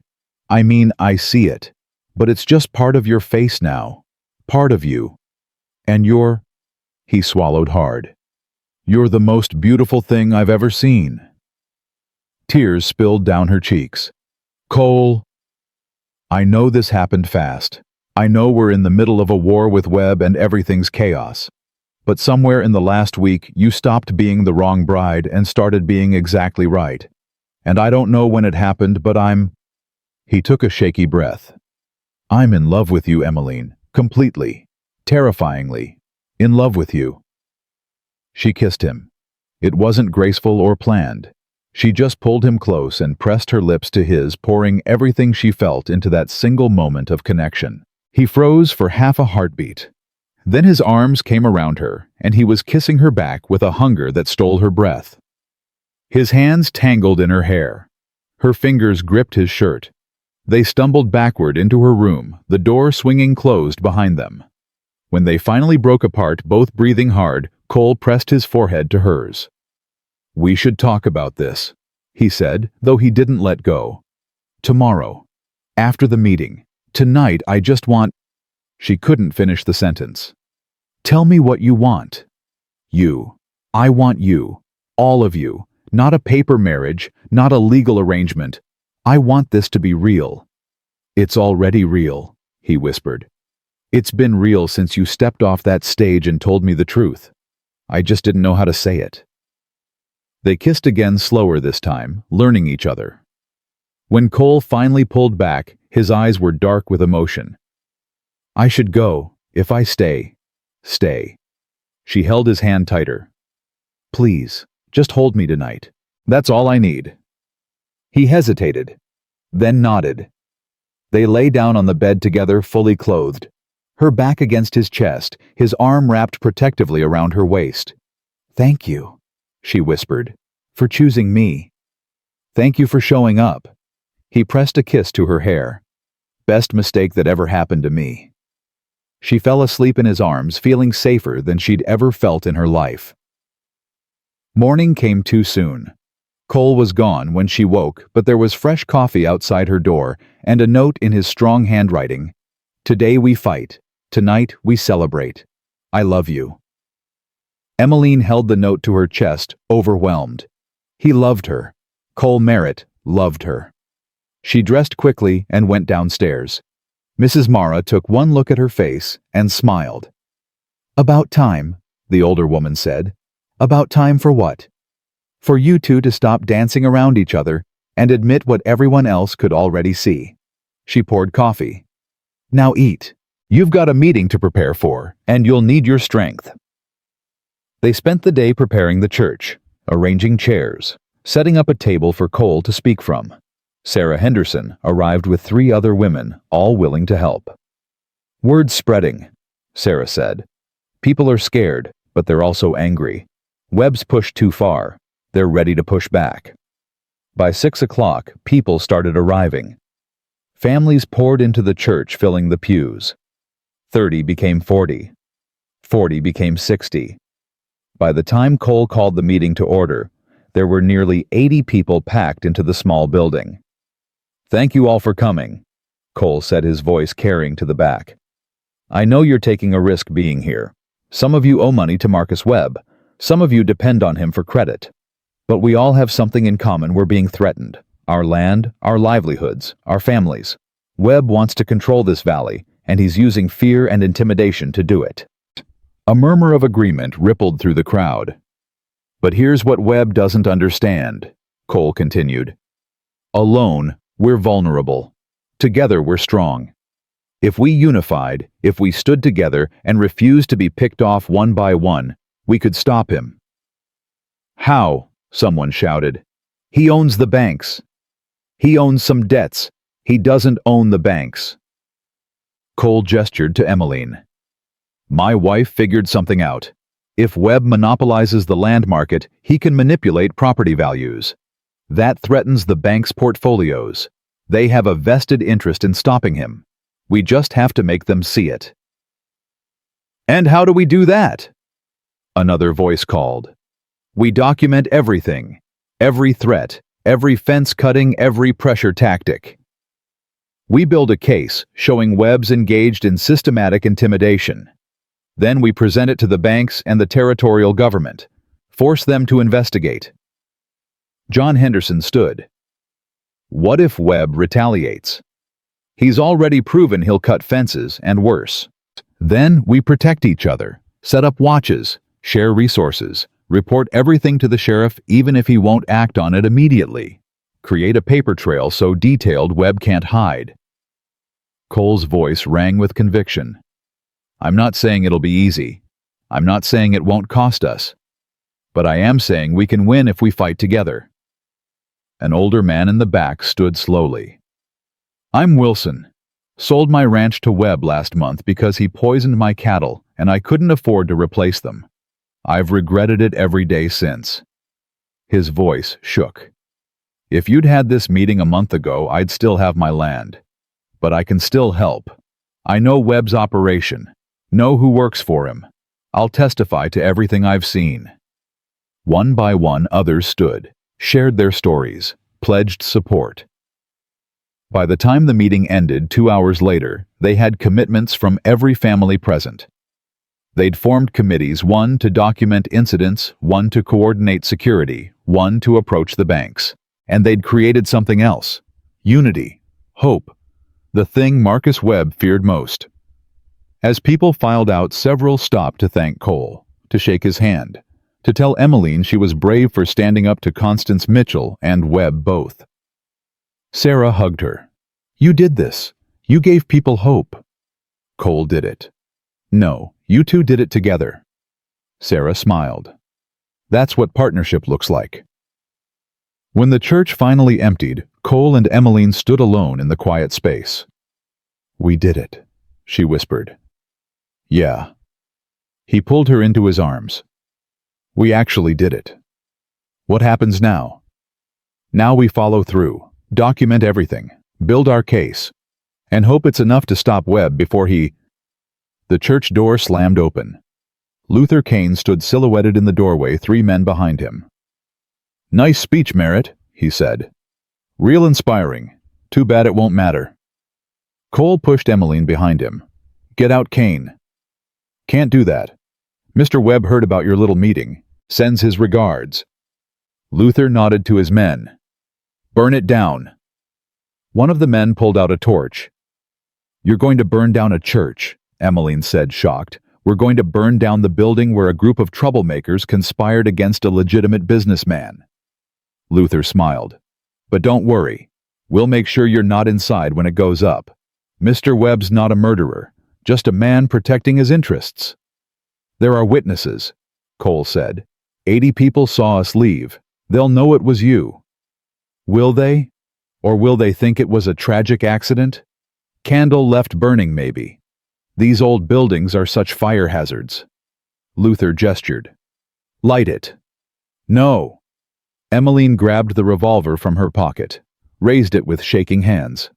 Stop. Luther laughed. You going to shoot me, Mrs. Merritt? You even know how to use that thing.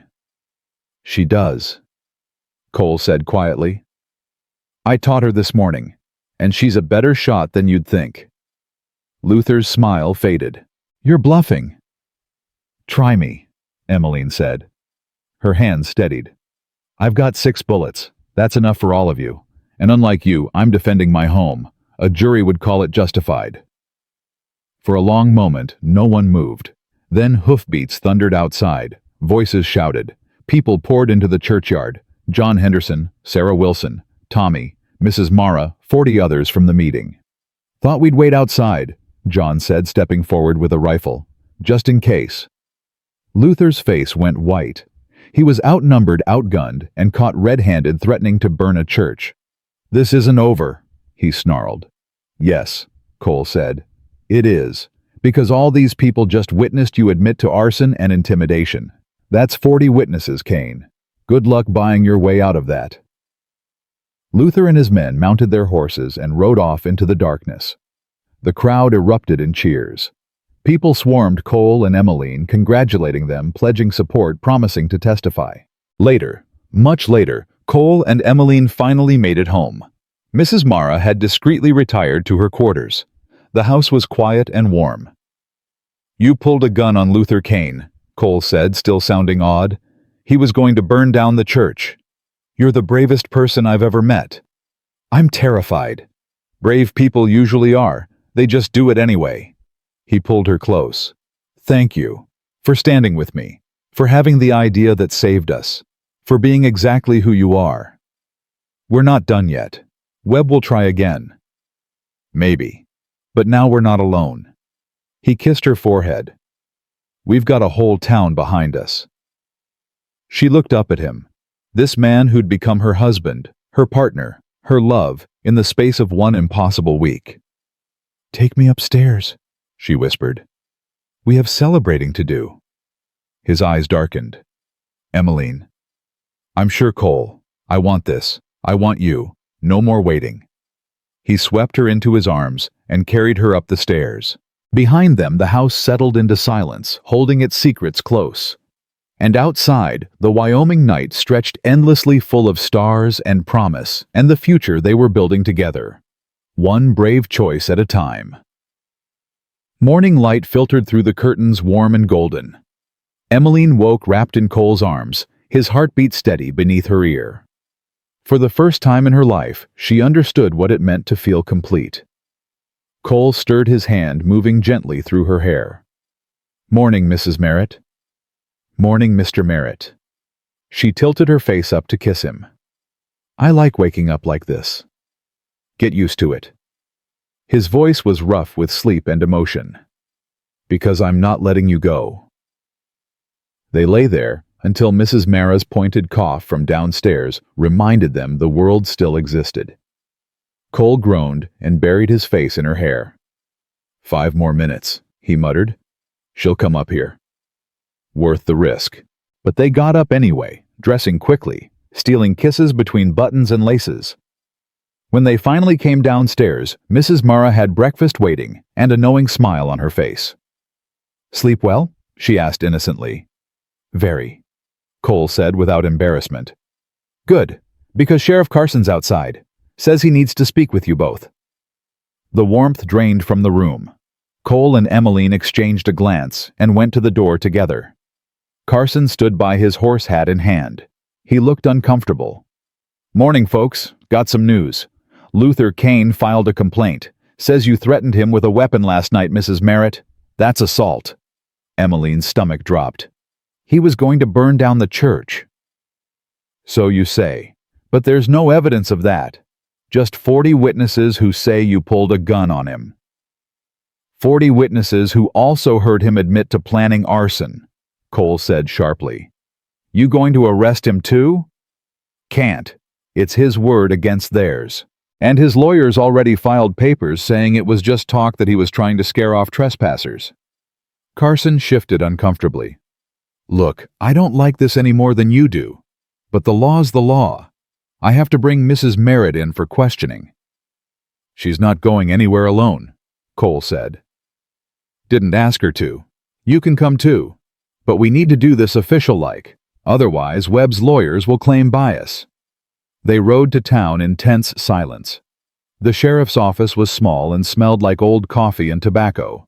Carson gestured them to chairs. "Just tell me exactly what happened," he said, pulling out paper and pen.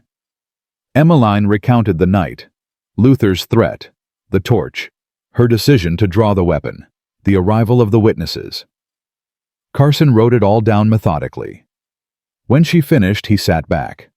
"That's self-defense, clear as day. but Webb's got 3 lawyers saying otherwise.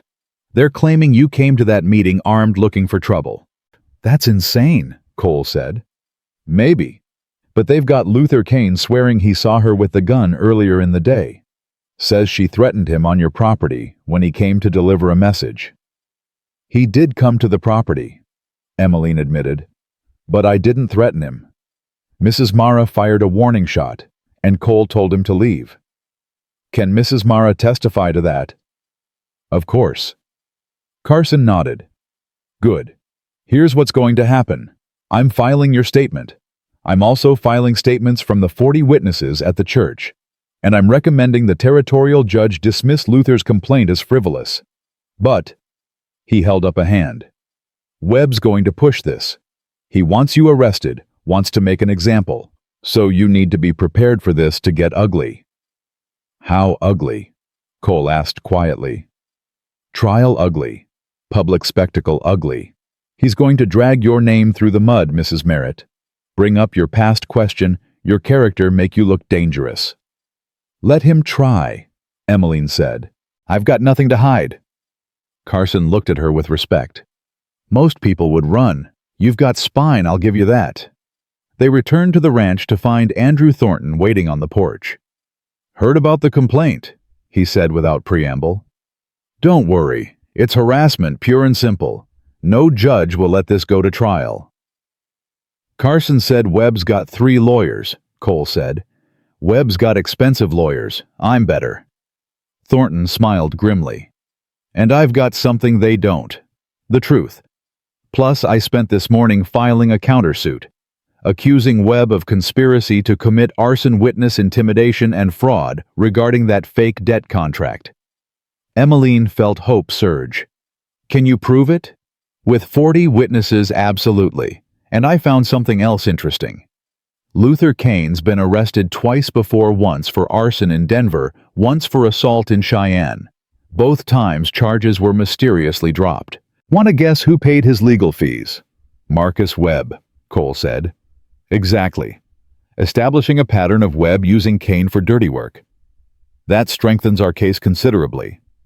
Thornton gathered his papers. But I need you both to be prepared. This fight's going public. Your marriage, Emmeline's past everything, it's all going to be examined. Webb will try to paint you as criminals and con artists. We've got nothing to hide, Cole said firmly.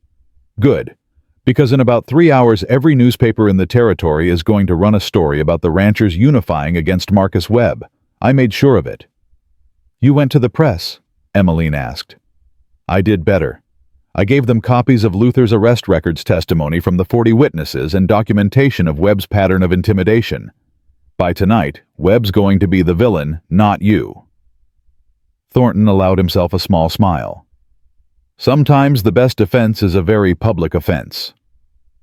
After he left, Cole turned to Emmeline. This is really happening. We're taking on one of the richest men in Wyoming. Having second thoughts. Not even a little. He pulled her close. But I need you to understand what this might cost us. Our privacy. Our peace. Maybe even the ranch if we lose. We won't lose. You don't know that. I know we're right. I know we've got 40 families standing with us. And I know that men like Webb only win when good people stay silent. She met his eyes. We're not staying silent. The next week was chaos. Newspapers ran stories. The territorial governor opened an investigation. The banks, suddenly nervous about their association with Webb, started calling in his loans. And the 40 families from the meeting organized into a formal alliance pooling resources and information. But Webb didn't go quietly. He filed countersuits, hired investigators to dig into everyone's past, spread rumors through every business he controlled. Emmeline found herself the subject of vicious gossip. They called her a gold digger, a fraud, a woman of questionable morals who'd trapped Cole Merritt into marriage. The birthmark was cited as evidence of her cursed nature. It hurt, more than she expected. She was in the general store when she heard 2 women talking behind her. Imagine having the gall to show her face in public. One whispered loudly. That marks a sign, you know. Devil's touch. Poor Cole Merritt trapped by her schemes. Emmeline's hands shook as she set down the flower she'd been examining. She turned to face them. "You're right," she said clearly. "I do have gall. Gall to exist despite being marked. Gall to believe I deserve happiness. Gall to fight for the man I love against people like Marcus Webb." She stepped closer. "And gall to stand here and tell you that your words don't define me. Not anymore." She paid for her goods and walked out with her head high, though tears burned behind her eyes. Cole found her in the wagon, crying silently. "What happened?" His voice went dangerous. She told him. He went rigid with fury. "I'm going back in there." "No." She caught his arm. "They're not worth it. And I handled it." "You shouldn't have to handle it. You shouldn't have to defend your right to exist." He cupped her face. "I'm so sorry, Emmeline. I brought this on you." "You didn't. Webb did. And those women did. Not you." She leaned into his touch. "Take me home." At the ranch, Mrs. Mara took one look at Emmeline's face and started preparing tea. "Who was it?" "Does it matter?" "It does if I'm going to have words with them." The older woman's eyes flashed. "Nobody talks about my family like that." "Your family?" Emmeline repeated softly. "You're Cole's wife. That makes you mine too. Like it or not, you're stuck with me." Mrs. Mara poured tea with shaking hands. "And I'll defend you to my last breath." Emmeline started crying again, but this time from gratitude. Cole wrapped his arms around her from behind, and Mrs. Mara patted her hand awkwardly. "There now," the older woman muttered. "Don't go soft on us. We've still got a fight ahead." The fight came faster than expected. 2 days later, Webb made his move. He filed for an injunction claiming Cole's ranch was built on disputed land. Produced documents suggesting the original deed was fraudulent. Demanded a judge freeze all ranch operations pending an investigation. If successful, it would destroy them. No operations meant no income. No income meant they couldn't pay debts. Default would force foreclosure. Webb would win by legal technicality what he couldn't win through intimidation. Thornton called an emergency meeting. "These documents are forgeries, but good ones. It'll take time to prove they're fake, time we might not have." "How long?" Cole asked. "Weeks, maybe months. The court moves slowly." "We don't have months." "I know." Thornton looked grim. "Unless we can prove Webb forged these documents himself, we're in trouble." Emmeline's mind raced. Who would create forgeries this good? It's not just fake signatures. It's aged paper, period-appropriate ink, everything. "A professional forger," Thornton said. "But finding them, getting them to testify against Webb, nearly impossible." "What if we didn't need them to testify?" Emmeline pulled out paper and started writing. "What if we just needed to prove the forgeries exist? Show a pattern. How? Webb's been doing this for years, right? Pressuring ranchers buying land cheap. He must have used forgeries before. What if we found his other victims, compared documents, showed they all came from the same forger?" Thornton's eyes widened. "That could work. If we can establish a pattern of document fraud across multiple properties, it undermines every deed Webb's ever filed." "Which properties?" Cole asked. "The ones he bought recently. Johnson Pratt Wilson." Emmeline counted on her fingers. "If we can get them to share their paperwork, compare it to ours." "I'll start reaching out," Thornton said, already moving toward the door. "This is good, Emmeline. Really good. You might have just saved the ranch." Over the next 2 weeks, they built their case.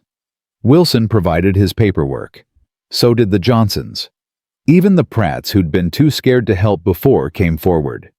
Every document showed the same telltale signs, same paper stock, same ink composition, same handwriting style pretending to be different people. Thornton filed a motion with the territorial court documenting everything. The judge agreed to hear arguments. The courtroom was packed. Emmeline sat beside Cole, their hands clasped tightly. Behind them, 40 families filled the benches. Support. Solidarity. Proof they weren't alone. Webb sat across the aisle flanked by his 3 lawyers. He looked confident. Too confident. The judge entered. Everyone rose. Be seated. We're here to address the injunction filed by Marcus Webb regarding the Merritt property deed. The judge looked over his spectacles. Mr. Thornton, you've filed a counter-motion claiming fraud. Explain. Thornton stood. Methodically, professionally, devastatingly, he laid out their case. The pattern of forged documents, Luther Kane's arrest record, the 40 witnesses to intimidation, the systematic targeting of ranchers who opposed Webb's land grab. Webb's lawyers objected repeatedly. The judge overruled them every time.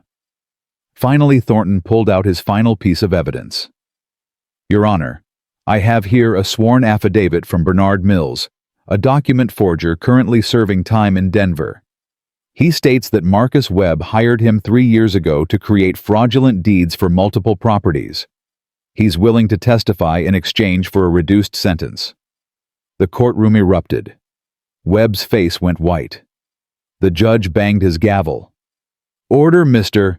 Webb. Do you wish to respond to these allegations? Webb's lead lawyer stood, but before he could speak, Webb himself rose. This is outrageous. These people are conspiracy theorists trying to destroy a legitimate businessman. A legitimate businessman doesn't hire forgers, the judge said coldly. Sit down, Mr. Webb. Your Honor, I have every right. You have the right to remain silent before you incriminate yourself further. Sit down. Webb sat, his face purple with rage. The judge reviewed the documents in silence. Finally, I'm dismissing the injunction against the Merritt property. Furthermore, I'm ordering a full investigation into Marcus Webb's business practices, including every land deed filed in the last 5 years. If evidence of fraud is found, those deeds will be voided, and original owners may petition for restoration. He looked at Webb. You're not under arrest yet, Mr. Webb, but I suggest you retain excellent criminal counsel. You're going to need it. The gavel came down. They'd won. The courtroom exploded in cheers. People surrounded Cole and Emmeline, congratulating them, thanking them, crying with relief. Webb pushed through the crowd and got in Cole's face. This isn't over. Yes, Cole said quietly. It is. You lost Webb. Go home. I'll destroy you. I'll take everything. You tried that already. Didn't work. Cole's voice was steel. Now get out of my sight before I forget we're in a courtroom. Webb left his lawyers scurrying after him. Sarah Henderson grabbed Emmeline in a fierce hug. You did it. You actually did it. We all did it, Emmeline said. Together. John Henderson shook Cole's hand. You gave us our lives back, our land, our future. We won't forget that. More ranchers crowded around. More thanks. More promises of support. Thornton found them in the crowd. The investigation will take months, but Webb's finished. He'll be lucky to avoid prison. What about Luther Kane? Cole asked. Already arrested. Turns out he had outstanding warrants in 3 territories. He's not getting out anytime soon. Thornton smiled. It's over. You won. They rode home in the late afternoon sun. Mrs. Mara had already heard the news the whole town knew and had prepared a celebration dinner. Neighbors started arriving within an hour. Tommy brought his mother. Sarah and John came with their baby. Wilson arrived with a bottle of whiskey he'd been saving for a special occasion. The house filled with laughter and music. Someone had a fiddle, someone else a guitar. They pushed back the furniture and danced in the parlor. Cole pulled Emmeline into his arms, moving with her to the music. Have I told you lately that you're brilliant? Not in the last hour. You're brilliant and brave and the best thing that ever happened to me. I'm the wrong bride, remember? No. He kissed her forehead. You're exactly right. You were always exactly right. They danced until the music slowed and guests started heading home. Sarah hugged Emmeline goodbye. We're having a church picnic next Sunday to celebrate. You'll come. We'll be there." Finally, the house emptied. Mrs. Mara retired to her quarters with a satisfied smile. Cole and Emmeline stood on the porch watching the stars come out. "Hard to believe it's only been 3 weeks," Emmeline said. "Feels like a lifetime." "Best 3 weeks of my life." Cole wrapped his arms around her from behind. "You know what I realized today?" "What?" "When you stepped off that stage and said you weren't the pretty one I ordered, I told you that you were all I needed. But I was wrong." Her heart clenched. "Cole, you're not all I needed. You're everything I never knew I wanted. Everything I didn't think I deserved. Everything that makes this ranch, this life, this future worth fighting for." He turned her to face him. "I love you, Emmeline Merritt. Not because you saved the ranch or stood up to Webb. Because you're you. Brave and brilliant and beautiful and mine." Tears streamed down her face. "I love you too. So much it scares me." "Don't be scared." He wiped her tears gently. "I've got you. Always." They went inside. Upstairs. To their room, not hers or his, but theirs, where they'd built something real from a paper marriage and a desperate gamble. Cole undressed her slowly, reverently, kissing every inch of skin he revealed. When he reached her birthmark, he traced it with his lips. "This mark doesn't make you cursed," he whispered. "It makes you mine, because I fell in love with all of you, including this." She pulled him close, overwhelmed with emotion. They made love slowly, tenderly, with all the time in the world, now that the danger had passed. Afterward, they lay tangled together, peaceful and complete. "What do we do now?" Emmeline asked. "Now that it's over. Live," Cole said simply. "Build our life. Raise cattle. Maybe raise a family someday if you want that. I want that. Everything with you. Then that's what we'll do." He pulled her closer. "One day at a time. One choice at a time. Together." "Together," she echoed. 6 months later, Emmeline stood in front of the mirror in her room, their room, and studied her reflection. The birthmark was still there, wine dark against her skin. But she didn't see it the same way anymore. She saw Cole's wife, Sarah's friend, Mrs. Mara's family, a woman who'd faced down Marcus Webb and won, a woman who belonged. Cole appeared in the mirror behind her, wrapping his arms around her growing belly. "You're beautiful. You're biased. Completely." He kissed her neck. "How are you feeling?" "Good. Nervous. Excited." She covered his hands with hers. "Are you ready for this?" To be a father, terrified. But yes. He met her eyes in the mirror. "Are you?"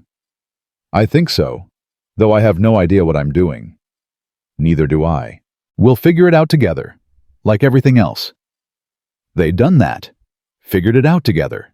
The ranch was thriving. Webb was in prison, his empire dismantled. The Ranchers' Alliance had formalized into a cooperative that protected everyone's interests. And Emmeline had found her place not just as Cole's wife, but as herself. She taught music to children in town, kept the ranch books, organized community meetings, built friendships with women who'd once judged her. Constance Mitchell still disapproved, of course. But her voice carried less weight now that people had seen what real character looked like. "Come on," Cole said. "Everyone's waiting." They walked downstairs together. The house was full again, their house now warm and lived in, and filled with love. Mrs. Mara was cooking. Tommy was helping set up tables in the yard. 40 families were coming to celebrate the christening of the community center they'd built together. But first, a smaller celebration. In the parlor, Thornton waited with official papers. "This is the final dissolution of Marcus Webb's fraudulent claims," he said, handing them to Cole. "Every deed is void. Every original owner has been restored. You're free and clear." Cole signed. Emmeline signed beside him. Not as an afterthought, but as an equal partner. "Congratulations," Thornton said. You've officially won. We won a long time ago, Emmeline said quietly, the moment we decided to fight together. Later, after the celebration, after guests had gone home full of food and fellowship, Cole and Emmeline sat on the porch, watching the sunset paint the prairie gold. Do you ever think about that day? Emmeline asked. When I stepped off the stage? Every day. Do you ever wish I really had been Lily Whitmore? Cole looked at her like she'd lost her mind. Not for a second. Lily Whitmore would have left at the first sign of trouble. She would never have stood up to Webb or pulled a gun on Luther Kane or told off Constance Mitchell. He took her hand. She would never have been brave enough to love me. I didn't have a choice, Emmeline said softly. You made it impossible not to love you. Good. He kissed her hand. Because you're stuck with me now. Stuck with you. With this ranch. With this life. She smiled. Sounds perfect. The sun dipped below the horizon, painting the sky in shades of orange and purple. In the distance, cattle grazed peacefully. The land stretched endlessly wild and beautiful, and theirs. Emmeline thought about the girl who'd stepped off that stage 3 weeks ago, terrified alone, convinced she was cursed. That girl was gone. In her place was a woman who'd learned that beauty had nothing to do with unmarked skin, and everything to do with courage, with love, with choosing to fight for what mattered. Cole's hand tightened on hers. What are you thinking about? About how I told you I wasn't the pretty one you ordered. And I said you were all I needed. You were wrong. She turned to face him, her eyes full of everything she felt. I'm not all you needed. I'm everything you deserved. And you're everything I needed to become who I was always meant to be. He pulled her close, holding her like she was precious. I love you, Emmeline Merritt. I love you, Cole Merritt. They sat together as night fell. Two people who'd found each other by accident and stayed by choice, building a life from courage and faith and love that had nothing to do with pretty and everything to do with true. The wrong bride had become the right wife, and that made all the difference.